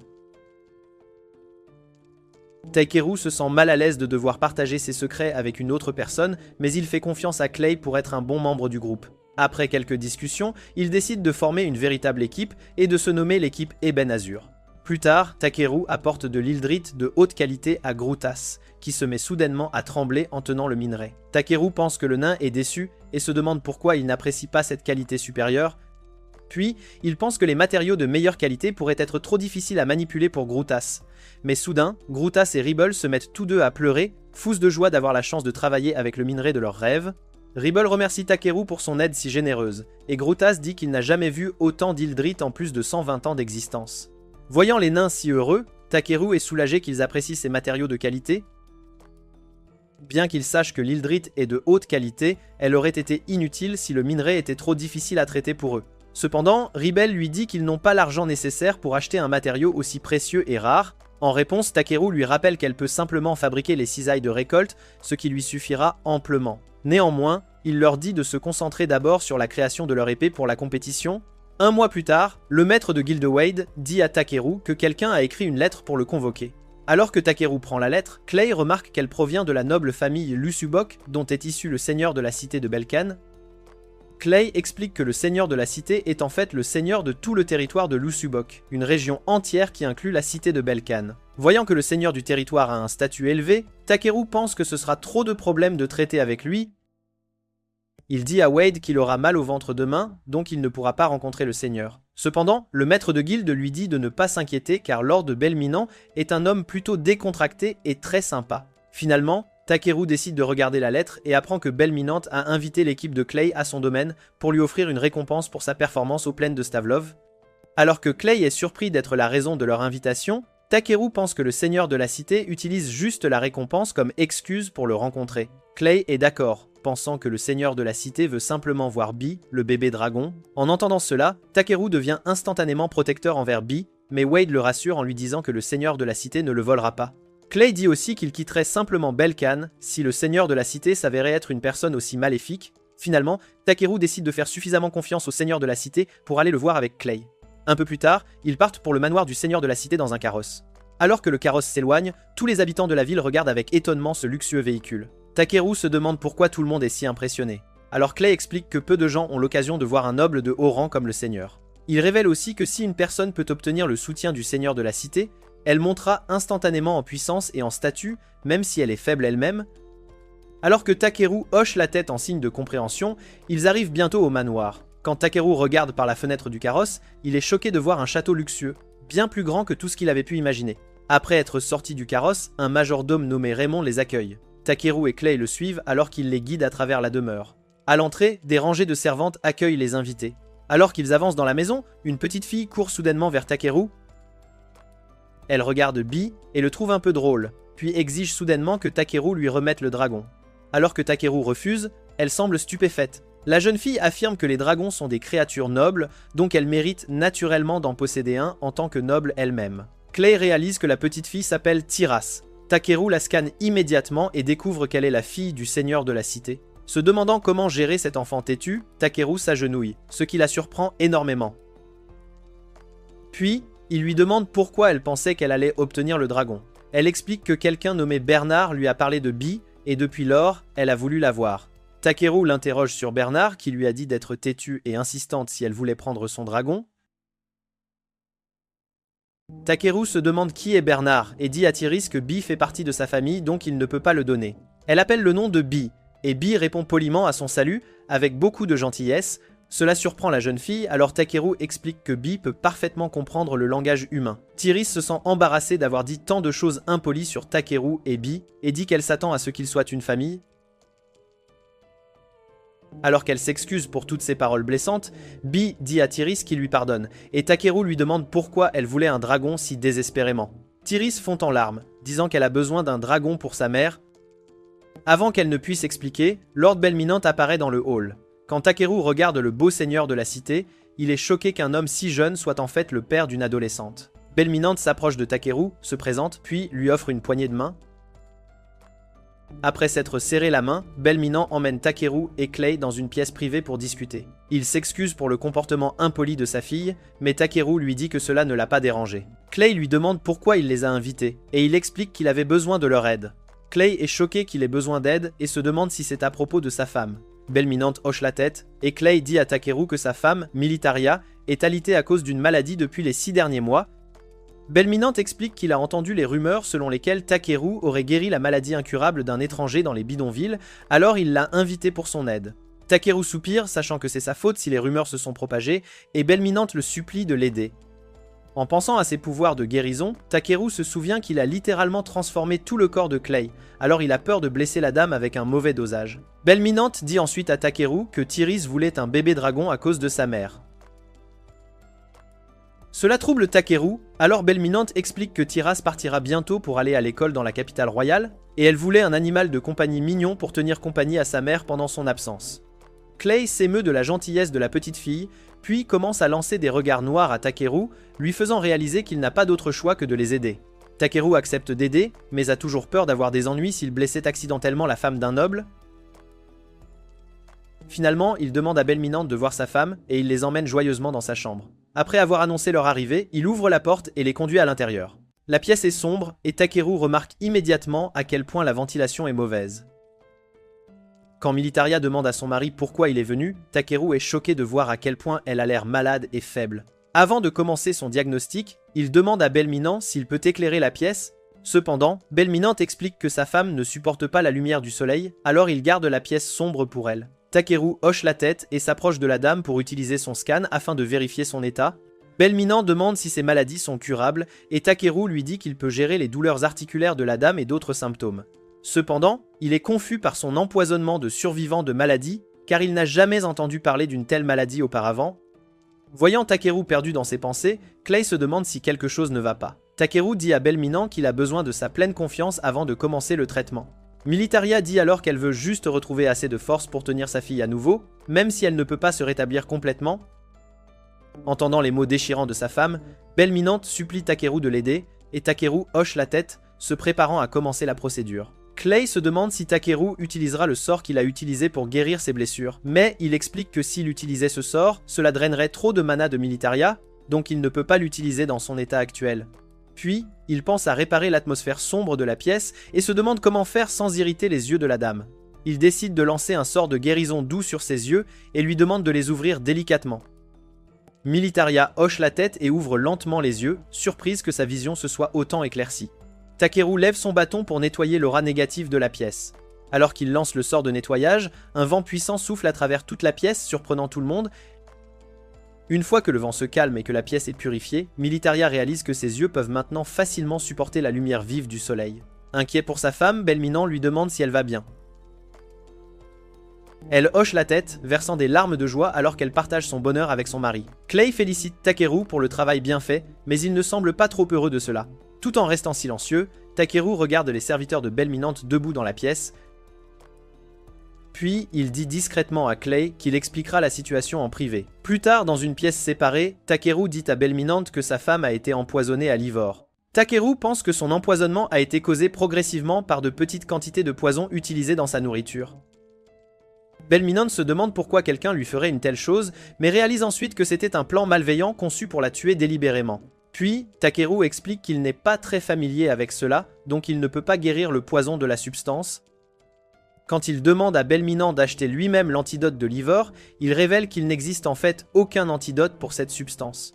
Belminante explique que la toxine d'Ivor est un poison interdit qui a été perdu dans le temps. Donc personne ne sait même quels ingrédients ont été utilisés, encore moins quel est l'antidote.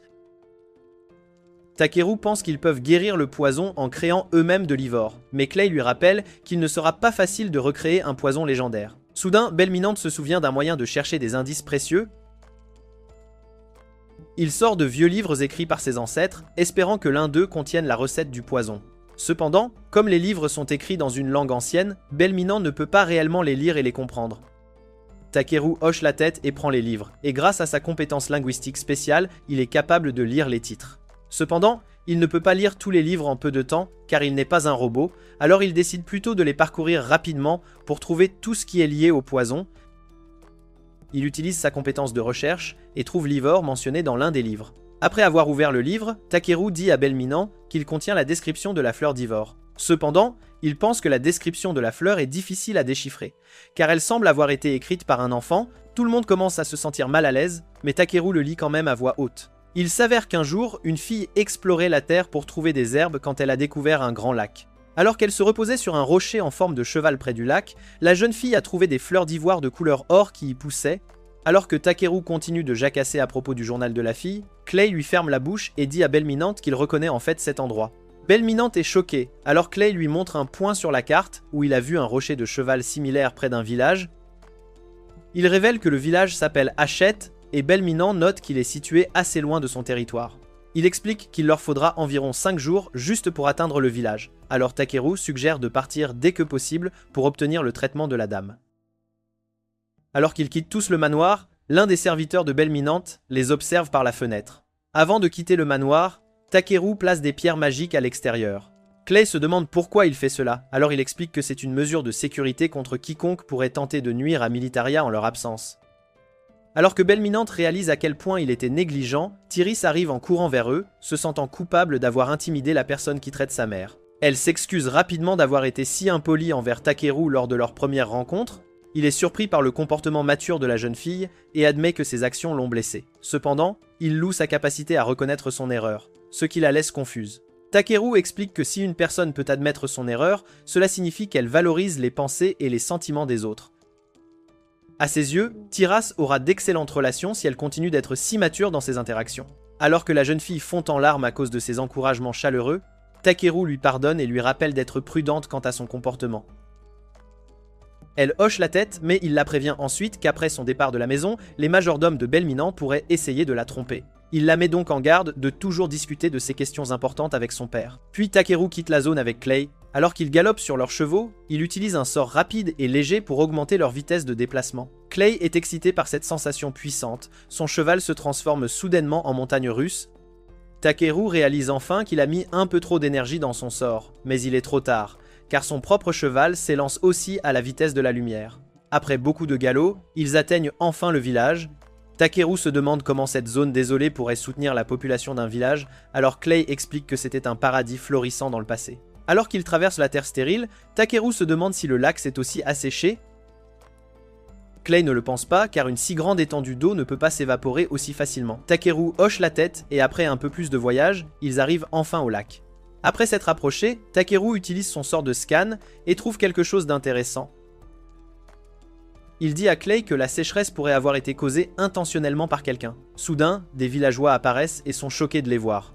Remarquant leur peur, Takeru se présente poliment, ainsi que Clay, expliquant qu'ils sont seulement en quête d'un matériau rare et précieux, soupçonneux. Alors Clay leur montre son bracelet d'aventurier. Réalisant qu'ils sont un puissant groupe de rang A, les villageois se rendent et l'un d'eux s'effondre d'épuisement. Takeru attrape rapidement le garçon et remarque qu'il meurt de faim, alors il leur demande d'expliquer ce qui se passe dans cette terre. Après les avoir emmenés au village, le chef du village explique que leur lac a soudainement changé de couleur il y a 10 mois. Après cela, les poissons du lac sont également morts et l'eau du puits est devenue inutilisable pour eux. Cependant, un mystérieux marchand nommé Ingash a sauvé leur village à condition qu'ils lui donnent leurs rares fleurs dorées en échange de 60 barils d'eau. Bien qu'il leur ait donné une bonne quantité d'eau pour chaque fleur, ce n'était pas suffisant pour cultiver leurs champs, alors les villageois ont lentement manqué de nourriture. Après que le chef ait fini d'expliquer leur situation, Clay souligne qu'Ingash a très probablement obtenu les fleurs d'Ivor 2. Takeru hoche la tête mais pense qu'Angash pourrait être une personne maléfique et dangereuse. Les villageois ont refusé de le croire puisque le marchand leur a montré de la gentillesse, mais Takeru leur rappelle qu'il n'a commencé à aider qu'après que leur eau ait été soudainement empoisonnée. Puis, Takeru révèle qu'il a découvert que le lac avait été intentionnellement empoisonné. Il dit aussi aux villageois qu'Angash avait acheté de puissants poisons directement auprès d'eux, ce qui laisse tout le monde complètement choqué. Comme les villageois n'ont jamais su que leurs belles fleurs étaient vénéneuses, ils se sentent trahis qu'Angash ait profité d'eux. En pensant à la façon dont ces villageois innocents ont souffert de la faim, Takeru jure de punir le marchand maléfique responsable. Puis, il dit à Bi d'utiliser sa magie spirituelle. Bi s'envole vers le ciel et libère un cri perçant qui invoque des nuages et provoque une averse soudaine. Alors que les villageois regardent l'eau pure pleuvoir sur eux après si longtemps, ils commencent à se prélasser dans sa sensation rafraîchissante. Après un certain temps, Takeru dit à Bi d'arrêter son sort de pluie. Il utilise sa magie pour nettoyer les villageois sales et répare tout leur village. Alors que tout le monde regarde autour de lui avec surprise, Takeru leur offre un dernier cadeau en sortant un immense festin. Fous de joie, les villageois commencent à manger les copieux repas, tandis que Takeru les observe avec un sourire. Une fois qu'ils ont fini de manger, le chef le remercie pour son aide incroyable. Il se sent coupable car il ne peut pas payer Takeru pour son travail, mais il dit au chef de simplement lui permettre de cueillir les fleurs d'Ivor. Takeru explique qu'il a besoin des fleurs pour fabriquer un antidote. Le chef accepte sans hésitation, mais sent toujours que ce n'est pas suffisant pour rembourser leur aide. Soudain, les enfants du village courent pour jouer avec Takeru, mais le chef les réprimande pour avoir dérangé leur sauveur. Clay lui dit qu'il n'a plus besoin de rembourser leur gentillesse. Puisque les fleurs d'Ivor sont déjà l'objet spécial de leur village, les enfants emmènent Takeru à leur base secrète. Après être entré dans la maison secrète, Takeru se demande si c'est une grange. Ganza hoche la tête et explique que les villageois gardent leurs fruits récoltés dans cet entrepôt. Takeru se demande pourquoi ils n'ont pas simplement mangé les fruits s'ils mouraient de faim, mais Ganza explique que le fruit est extrêmement amer. Puisque le fruit provient d'une plante productrice de miel, les villageois ne récoltent que son nectar et jettent le fruit. Après avoir entendu cela, Takeru décide de goûter l'étrange fruit Lidaz. Par curiosité, pendant que les enfants regardent sous le choc, ils réalisent que le fruit a exactement le goût de la sauce soja. Pendant ce temps, de retour dans la maison de Belminant, Tiris court vers la chambre de sa mère après avoir entendu une alarme. Sachant que l'alarme la prévient de la personne qui essaie de nuire à sa mère, elle se demande qui est cette personne. En s'approchant de la pièce, elle trouve Bernard là, debout. Bernard la remarque et tente de s'approcher. Mais Tiris recule, effrayée. Elle l'accuse d'avoir tenté d'empoisonner sa mère, mais il le nie calmement. Tiris lui dit que l'alarme de Takeru ne sonne que si une personne aux intentions malveillantes s'approche de sa mère. Cela fait plisser les yeux de Bernard et il dit à Tiris qu'elle ne devrait pas faire confiance à un aventurier étrange. Elle reste têtue, affirmant qu'elle fait entièrement confiance à une personne aussi gentille que Takeru. Bernard essaie toujours de la convaincre de sa loyauté et Tiris se sent sous pression. Soudain, Belmont arrive en courant vers sa fille et elle se précipite à ses côtés. Elle dit à son père qu'ils doivent discuter de quelque chose d'urgent. Alors il l'emmène, elle et Bernard, dans une pièce privée. Là, Belmanent admet qu'il ne peut garantir la fiabilité de Takeru. Tiris est surprise que son père dise cela, tandis que Bernard pense que le maître est de son côté. Cependant, Belminant souligne que quoi qu'il en soit, Takeru a bien traité les symptômes de sa femme, il doit donc lui donner une chance. Puisque la cloche d'alarme de Takeru a détecté de mauvaises intentions chez Bernard, Belminant apporte une boisson spéciale pour tester sa loyauté. Il explique que la boisson contient le même traitement que Bernard donnait à sa femme toutes ces années, et lui dit de la boire. Alors que Bernard évite la boisson, la voix de Bellman devient froide, et il lui demande pourquoi il ne boit pas son propre remède. Alors que Bernard tremble de peur, Belminant lui jette soudain la boisson au visage. Bernard se met à crier qu'il est empoisonné, mais Belminant lui dit que le verre ne contenait que de l'eau normale. Puisque Bernard a admis être celui qui a mis le poison dans la boisson, Belminant appelle ses gardes pour l'arrêter.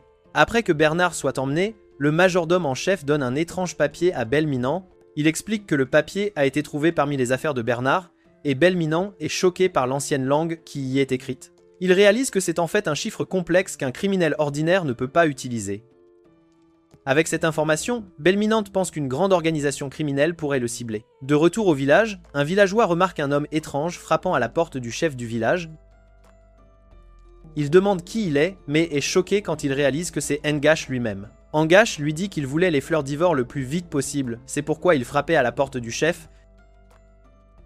Le villageois répond que le chef est actuellement sorti avec des aventuriers. Il dit ensuite à Angash que leur village ne distribue pas leurs fleurs empoisonnées, car n'importe qui pourrait en faire un mauvais usage. Réalisant que son secret a été exposé, Angash appelle soudain ses subordonnés et leur ordonne de détruire le village. Pendant ce temps, l'ancien guide Takeru et Clay, à travers une sombre caverne, après avoir atteint la fin, ils découvrent un magnifique lac avec une statue de cheval et des fleurs dorées poussant tout autour. Takeru regarde avec admiration, voyant enfin la légendaire fleur d'Ivor de ses propres yeux. Takeru s'assied et scanne la fleur. Le scan révèle que le jardin d'Ivor est gardé par une bête légendaire, ce qui le surprend. Le chef du village explique que Ofvaltnir est la bête gardienne de leur village, qui les a sauvés du démon qui régnait sur leur lac il y a longtemps. Alors qu'il mentionne un mythe selon lequel les fleurs d'Ivor proviennent des larmes de Ofvaltnir, Takeru se demande s'il est acceptable de prendre des fleurs aussi précieuses. L'ancien hoche la tête, disant qu'il ne voit pas d'inconvénient à les lui donner puisque Takeru est le sauveur de leur village. Après avoir remercié le chef pour son approbation, il coupe une fleur avec ses ciseaux. Takeru est impatient de fabriquer l'antidote et de tester le fruit de soja qu'il a trouvé. Mais avant qu'il ne puisse commencer, un villageois court soudain vers eux, paniqué. Après que le villageois les ait alertés de l'attaque, Takeru et Clay se précipitent vers le village avec l'ancien. À leur arrivée, ils trouvent tous les bâtiments en feu et ruinés au-delà de toute réparation. Takeru dit rapidement à Bee d'éteindre les flammes avant de dire à Clay d'évacuer tous les villageois. Après leurs efforts acharnés, ils réussissent à évacuer tout le monde et à éteindre tous les incendies. Une fois les feux maîtrisés, un villageois informe joyeusement Takeru que personne n'a été gravement blessé. Cependant, Takeru se sent horrible pour toutes leurs pertes et le villageois lui dit que cela s'est produit après la visite d'Angash. Il révèle qu'après avoir refusé d'offrir les fleurs d'Ivor empoisonnées à Angash, le marchand est devenu fou et a incendié tout le village. En entendant cela, Takeru serre le poing de rage tandis que l'ancien apprend que Gonza a disparu. Se souvenant du garçon qui lui avait montré sa cachette secrète, Takeru est choqué qu'il disparaisse ainsi. Pendant que les autres discutent de ce qu'il faut faire, une vieille dame dit à Takeru que les subordonnés d'Angash ont kidnappé Gonza. Elle pointe vers le lac où les ravisseurs se sont enfuis, et Takeru utilise sa compétence de recherche améliorée pour localiser rapidement tous les méchants. Après avoir localisé tous les ravisseurs à l'intérieur d'une forteresse abandonnée, Clay et Takeru se préparent à partir. Soudain, le chef les arrête, avertissant que c'est trop dangereux. Takeru le rassure en disant que Clay est un puissant aventurier de rang A, donc ils ramèneront Gonza à coup sûr. Après un certain temps, tous deux atteignent la forteresse abandonnée. Pendant que Takeru et Clay attendent dans les buissons, Bee s'envole vers l'une des fenêtres. Voyant que les bandits font la fête à l'intérieur, Bee revient et donne l'information à Takeru. Entendant que les voleurs célèbrent sans vergogne après avoir incendié un village sans défense, Clay entre dans une rage folle, transformé en sa forme de dragon. Il se prépare à détruire les bandits.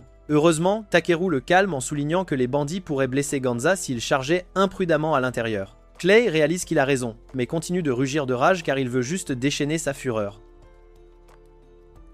Alors, Bee suggère d'utiliser une technique de dissimulation, et Takeru commence à considérer ses options. Après un peu de réflexion, il a une bonne idée. À l'entrée de la forteresse, des bandits dorment en faction. Soudain, une brindille se brise au sol, mais il ne remarque aucun intrus. Plus profondément dans la forteresse, un garde ivre titube avant que Clay ne l'assomme. Alors qu'il ramasse des objets dans le stockage des bandits, Takeru demande à Clay si le sort de dissimulation fonctionne bien. Clay hoche la tête et ajoute que le reste des bandits est rassemblé à l'étage. Clay se demande pourquoi Takeru a pris des objets, alors il explique qu'il cherche toute preuve que les bandits cachent du poison.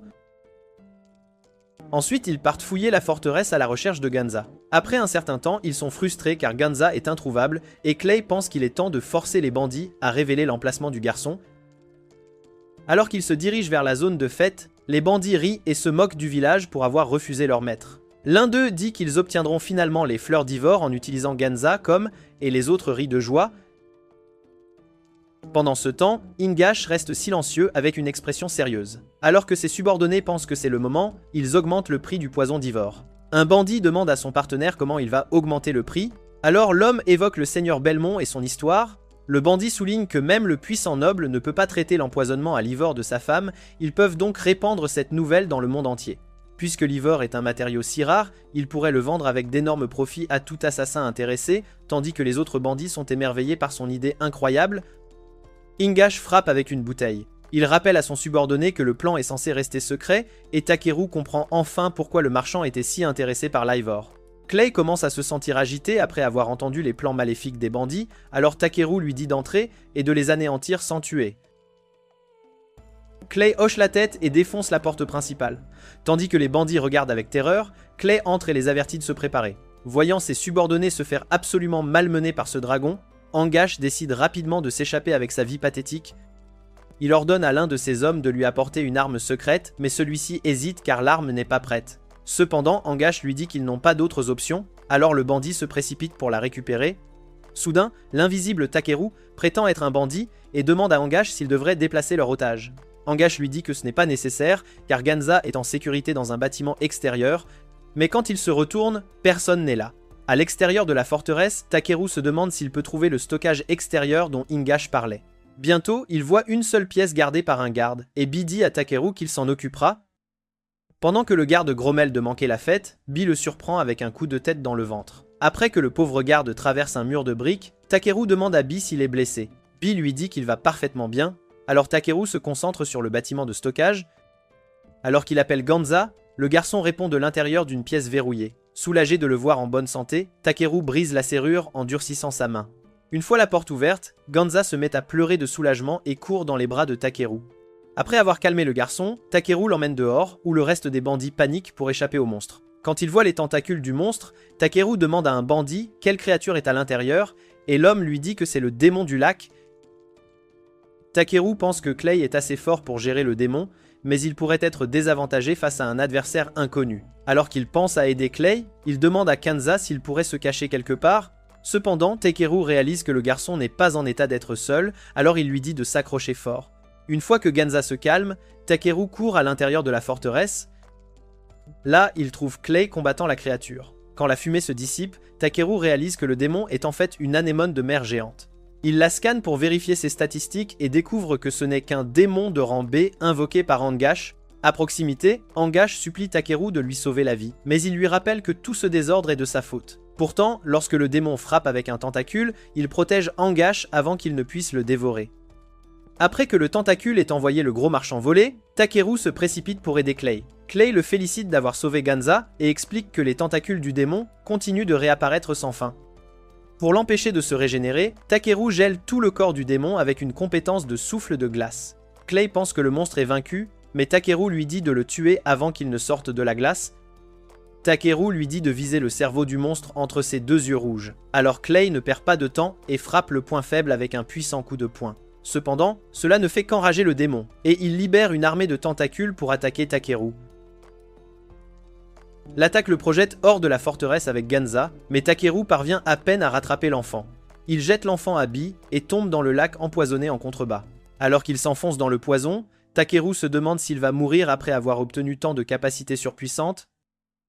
Pendant qu'il se noie, il réalise que son corps a bougé de lui-même juste pour sauver la vie de quelqu'un d'autre. Observant les récolteurs s'enfoncer dans le poison, un garçon mystérieux note à quel point il est altruiste.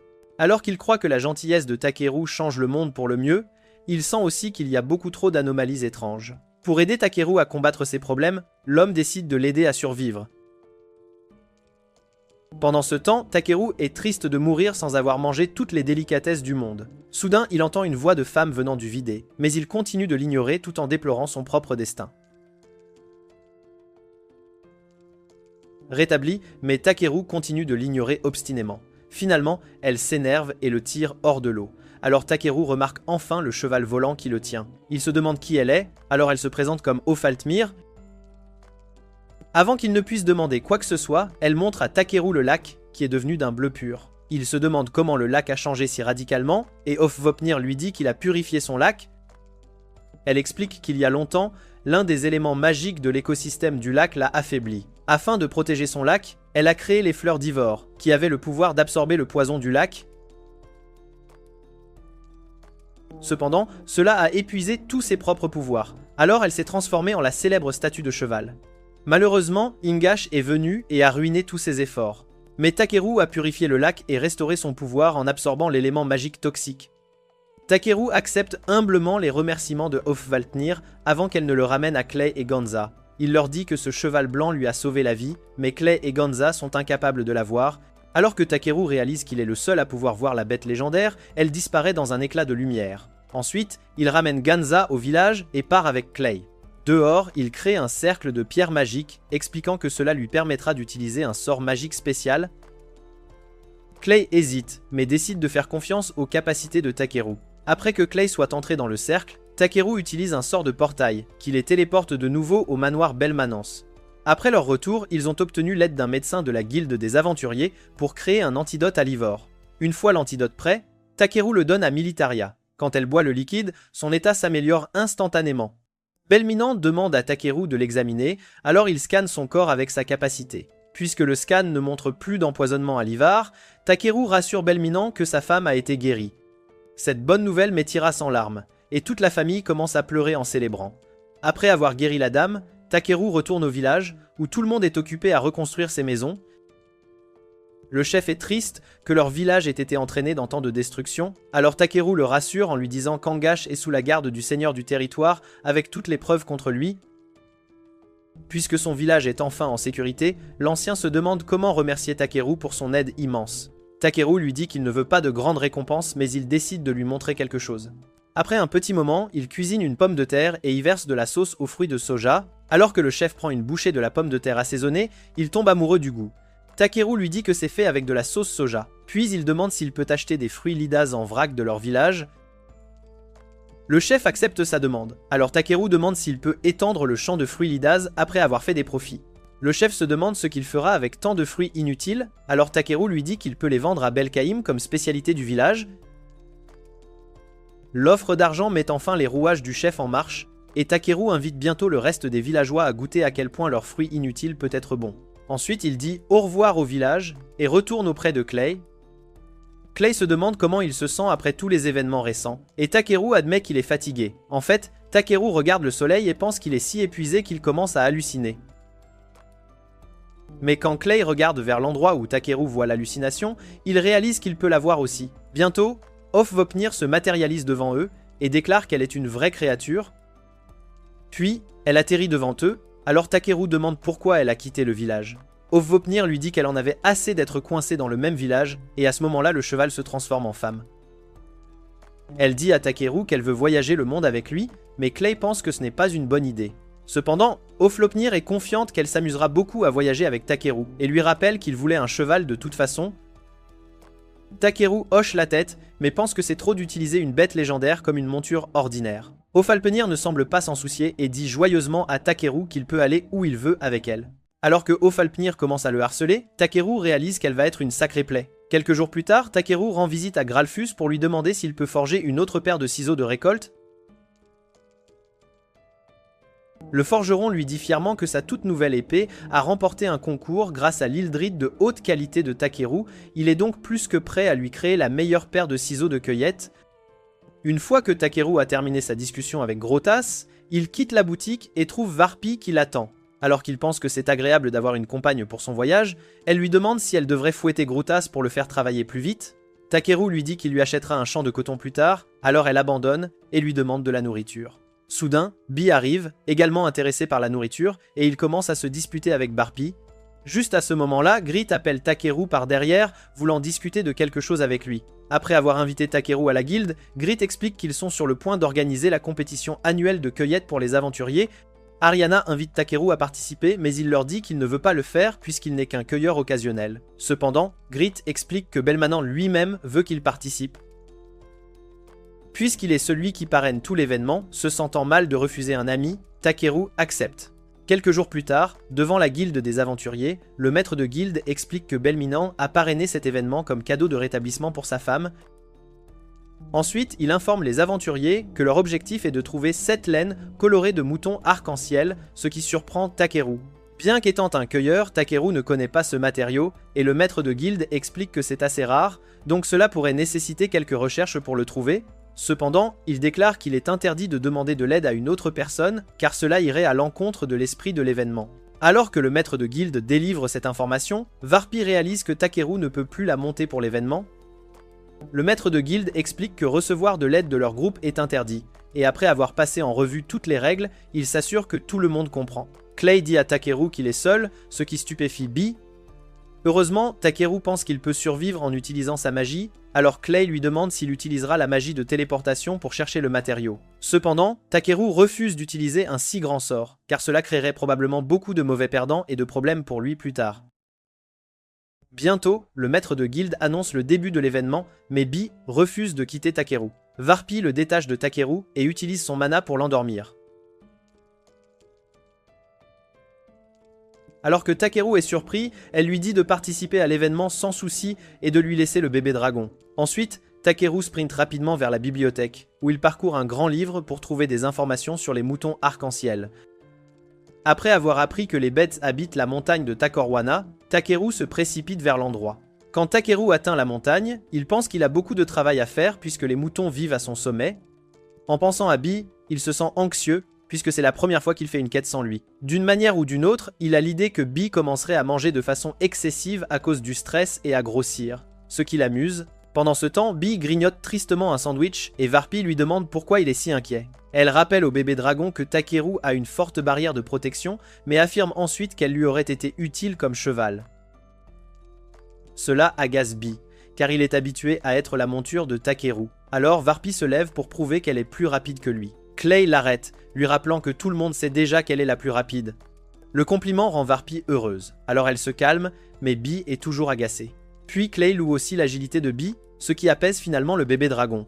Bien que Clay soit soulagé que les deux bêtes aient cessé de se battre, il s'inquiète car il ne peut pas les gérer trop longtemps sans l'aide de Takeru.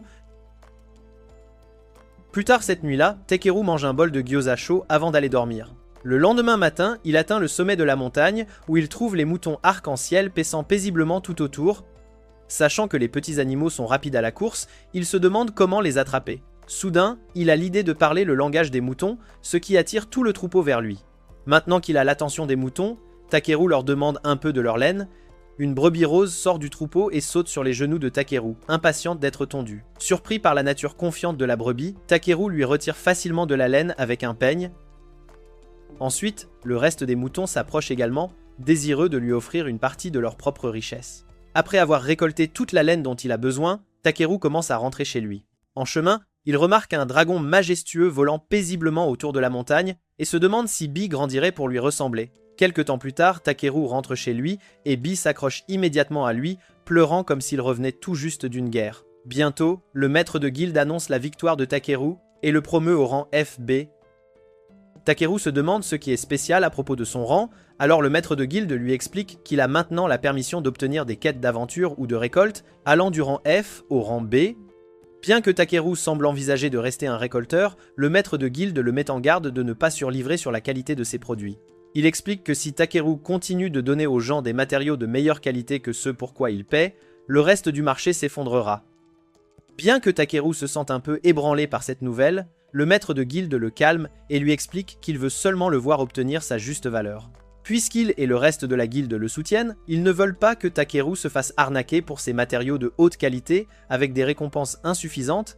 En pensant à leurs paroles bienveillantes, Takeru se demande s'il devrait prendre la responsabilité d'accepter plus de quêtes pour la guilde. Le voyant hésiter, Clay lui dit de se décider enfin. Et Varpi pense aussi qu'il est facilement digne de recevoir un rang spécial comme celui-ci. Avec ses deux amis l'encourageant, Takeru accepte finalement l'anneau de rang FB. Alors qu'il prend l'anneau, le maître de guilde espère qu'il pourra aider leur guilde à l'avenir. Soudain, Eriana fait irruption, disant qu'un ver de forêt est apparu près de la route principale. Puisque Takeru est maintenant officiellement un aventurier, il part avec Clay pour s'occuper du monstre. Une fois arrivé sur la route principale, le groupe attend que le ver apparaisse. Bientôt, il rampe dans toute sa splendeur, les dominant comme un gratte-ciel. Alors qu'il se prépare à combattre le monstre, soudain, une voix familière appelle Takeru depuis la tête du ver. Il s'avère que c'est Brolité, qui chevauchait le ver comme une monture. Tandis qu'elle salue Takeru et Clay, Bee se précipite pour la rencontrer. Après avoir salué Bee, Brolite descend du ver pour s'approcher de Takeru, mais il la désinfecte rapidement avec son sort de nettoyage pour éliminer toute son odeur mortelle. Il se demande pourquoi elle chevauche un si énorme ver, alors elle explique qu'elle l'a ramené de sa patrie pour le lui offrir comme monture. Voyant le monstre, Takeru le nettoie avec un sort, mais il est terrifié et s'enfuit. Il dit à Brolite qu'un si grand monstre est inapproprié pour être une monture, alors elle se demande si elle devrait plutôt lui trouver un cheval. Cependant, Varpi lui dit qu'il n'en a pas besoin, alors Takeru ramène Brolite à la ville pour discuter de tout avec elle.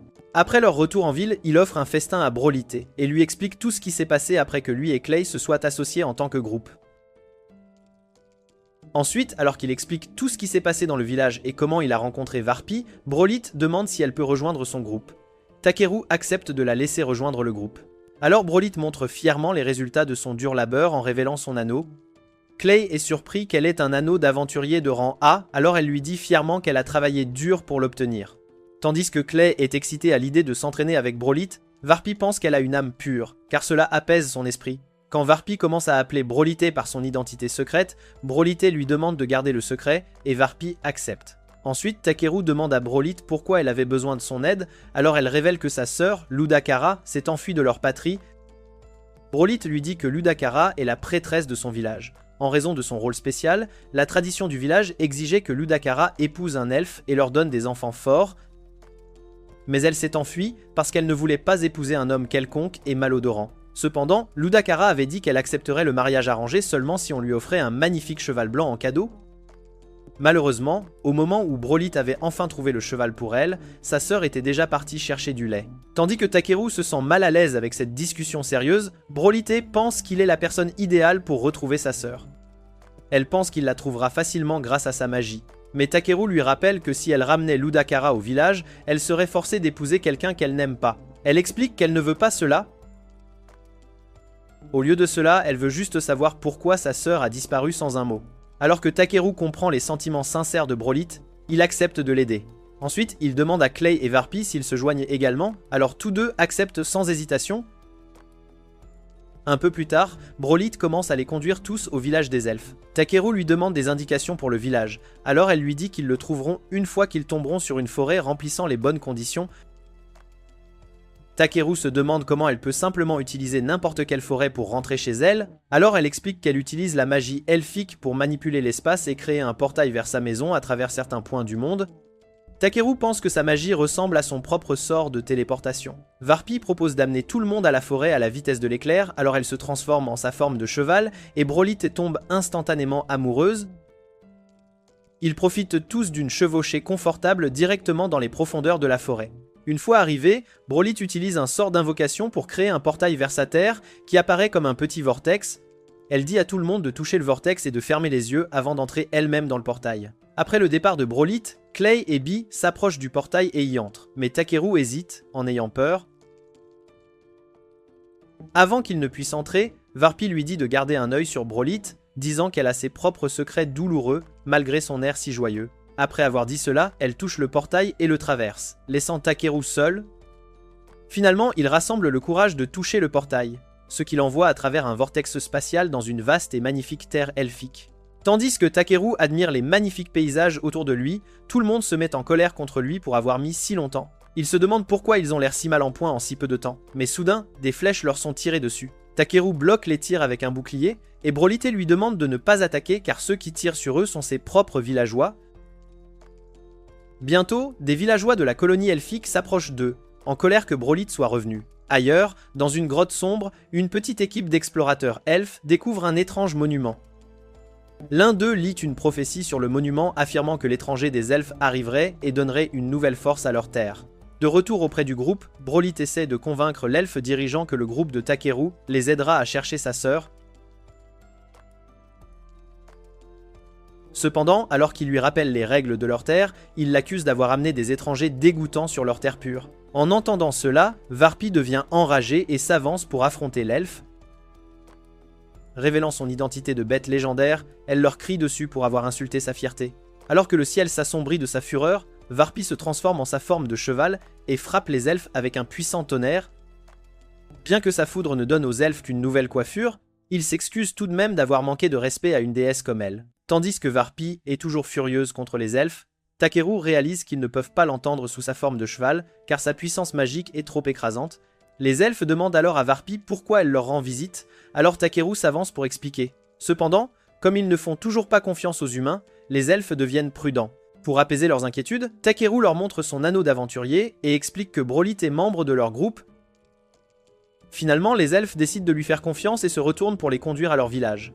Alors qu'ils marchent vers la patrie des elfes, Varpi sent quelque chose de désagréable venant de la forêt. Après un certain temps, ils atteignent un grand lac avec un immense arbre poussant en son centre. Tandis que tout le monde est émerveillé, l'Ilkar leur dit de se purifier avant d'entrer dans le grand arbre. Cependant, Clay et Takeru remarquent que l'air autour d'eux est fortement pollué par le mana. Puisque l'air met tout le monde mal à l'aise, Takeru utilise un sort de nettoyage à pleine puissance, qui élimine finalement tout le mana toxique. Même Takeru est surpris par l'effet puissant de son propre nettoyage, et les elfes se demandent ce qui vient de se passer.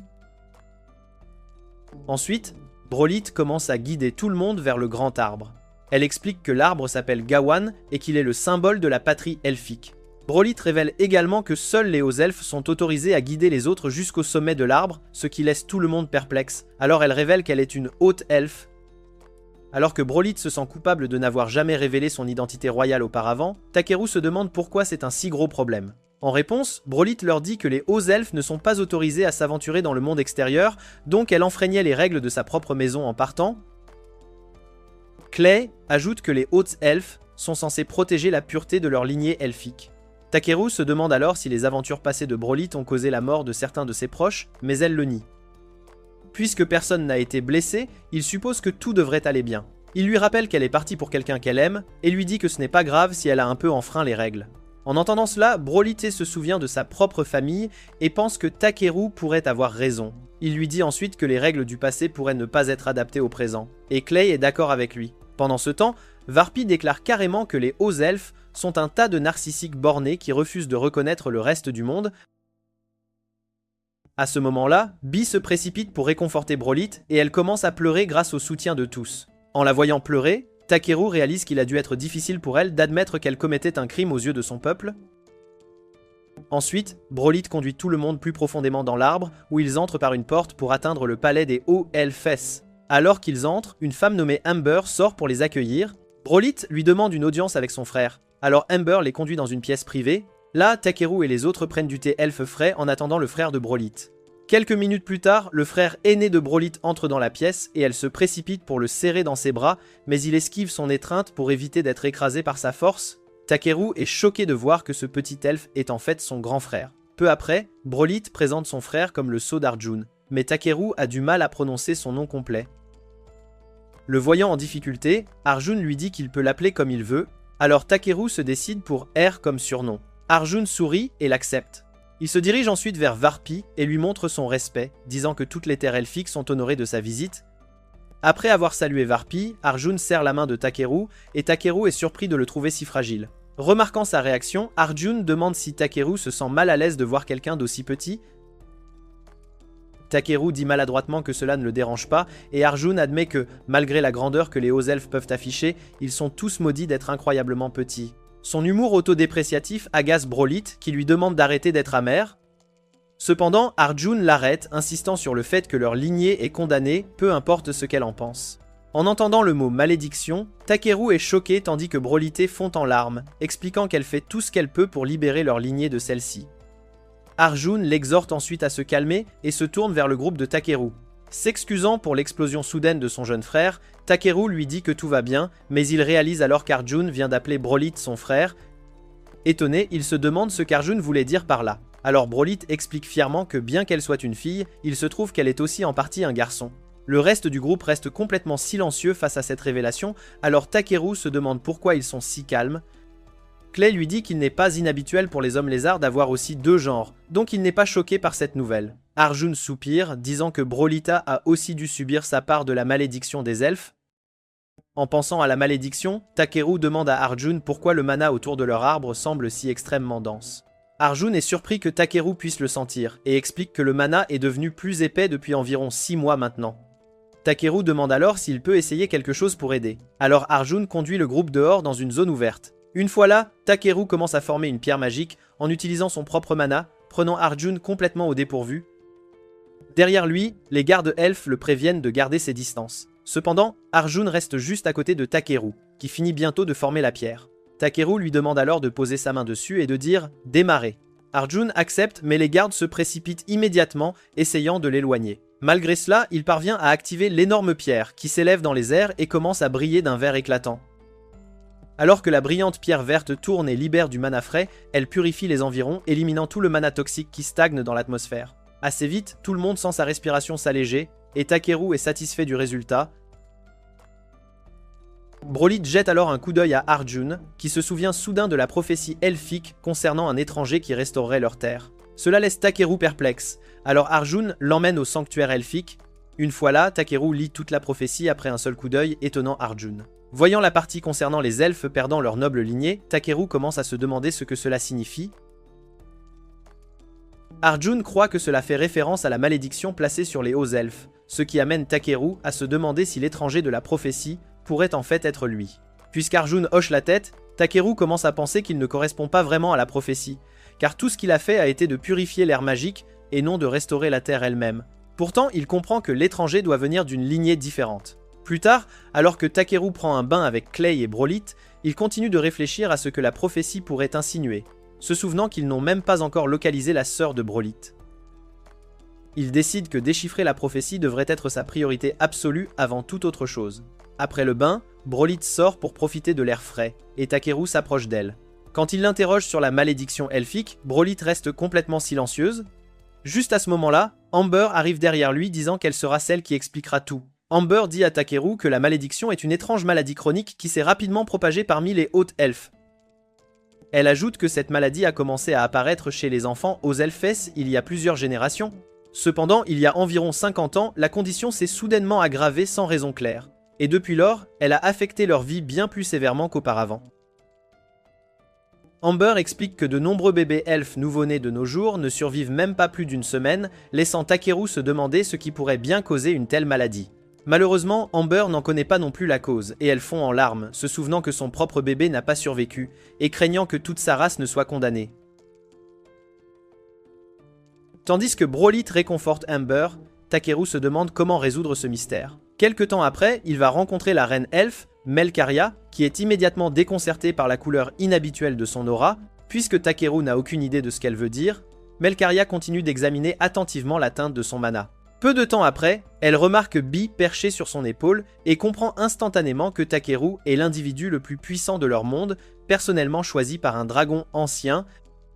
Excitée d'être reconnue, Bee saute pour saluer la reine. Melkaria exprime ensuite sa gratitude à Takeru pour avoir purifié leur terre. Il accepte ses remerciements et demande s'il y avait eu un tremblement de terre quelques mois auparavant qui aurait pu faire épaissir le mana dans l'air. La reine hoche la tête, surprise que Takeru ait réussi à identifier la cause. Alors qu'elle confirme qu'un tremblement de terre était bien responsable, Takeru commence à soupçonner que le mana épaissi pourrait avoir été déclenché par l'émergence d'un monstre puissant. Arjun demande ensuite à la reine quelles devraient être leurs prochaines étapes, la poussant à solliciter l'aide de Takeru pour la situation. Il accepte d'aider, mais mentionne qu'il a une autre faveur à demander. Le lendemain, Takeru rassemble tout le monde pour une réunion. Il sort ensuite un objet magique qui active une barrière insonorisée, s'assurant que rien de ce qu'il discute ne puisse être entendu ou divulgué à l'extérieur.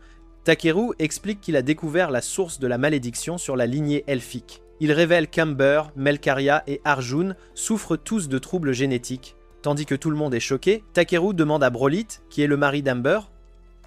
Elle révèle qu'Amber est en fait mariée à son frère jumeau. Alors Takeru comprend ce qui s'est passé. Il explique que les elfes ne sont pas réellement maudits, mais qu'ils souffrent de troubles génétiques causés par la consanguinité. Puisque les hauts elfes sont toujours attentifs à préserver leur lignée, ils ont fini par épouser leurs proches parents, ce qui a causé ce problème. En y pensant, Takeru réalise que la prophétie ne faisait pas référence à lui comme la personne d'une autre lignée qui ferait revivre les elfes. Au lieu de cela, il pense que les elfes peuvent facilement restaurer leur terre en épousant des étrangers avec un sang différent et en éliminant ses défauts génétiques. Quand il propose d'épouser des elfes de différents pays, Brolyt est choqué que la solution soit si simple. Réalisant qu'il y a une réelle chance pour que sa race soit sauvée, elle commence à pleurer des larmes de joie. Cependant, Clay souligne que les elfes pourraient ne pas accepter de changer leur tradition séculaire juste sur leur suggestion. Brolyt pense qu'Arjun et sa mère écouteraient facilement, mais Takeru se demande comment convaincre le reste des elfes. Au final, il demande à Varpi de livrer son message avec un avertissement. Puisque les elfes semblent la respecter tant, Varpi se demande pourquoi il est si désireux d'aider tant de gens. Pensant que Takeru essaie de sauver le monde entier sans réelle raison, il répond qu'il n'est pas un ange, mais qu'il veut simplement aider le peuple de Brolyt parce qu'elle est son amie. Finalement, Varpi accepte de livrer le message et assure à Brolyt qu'elle aidera à sauver son peuple. Elle se tourne ensuite vers Takeru et exige une récompense massive en échange, le laissant curieux de ce qu'elle pourrait bien vouloir. Au final, Varpi demande simplement une montagne de pommes de terre au beurre, ce qui fait rire tout le monde devant sa grande requête. C'était l'épisode 10. Abonnez-vous pour ne pas manquer la suite et regardez la prochaine vidéo à l'écran.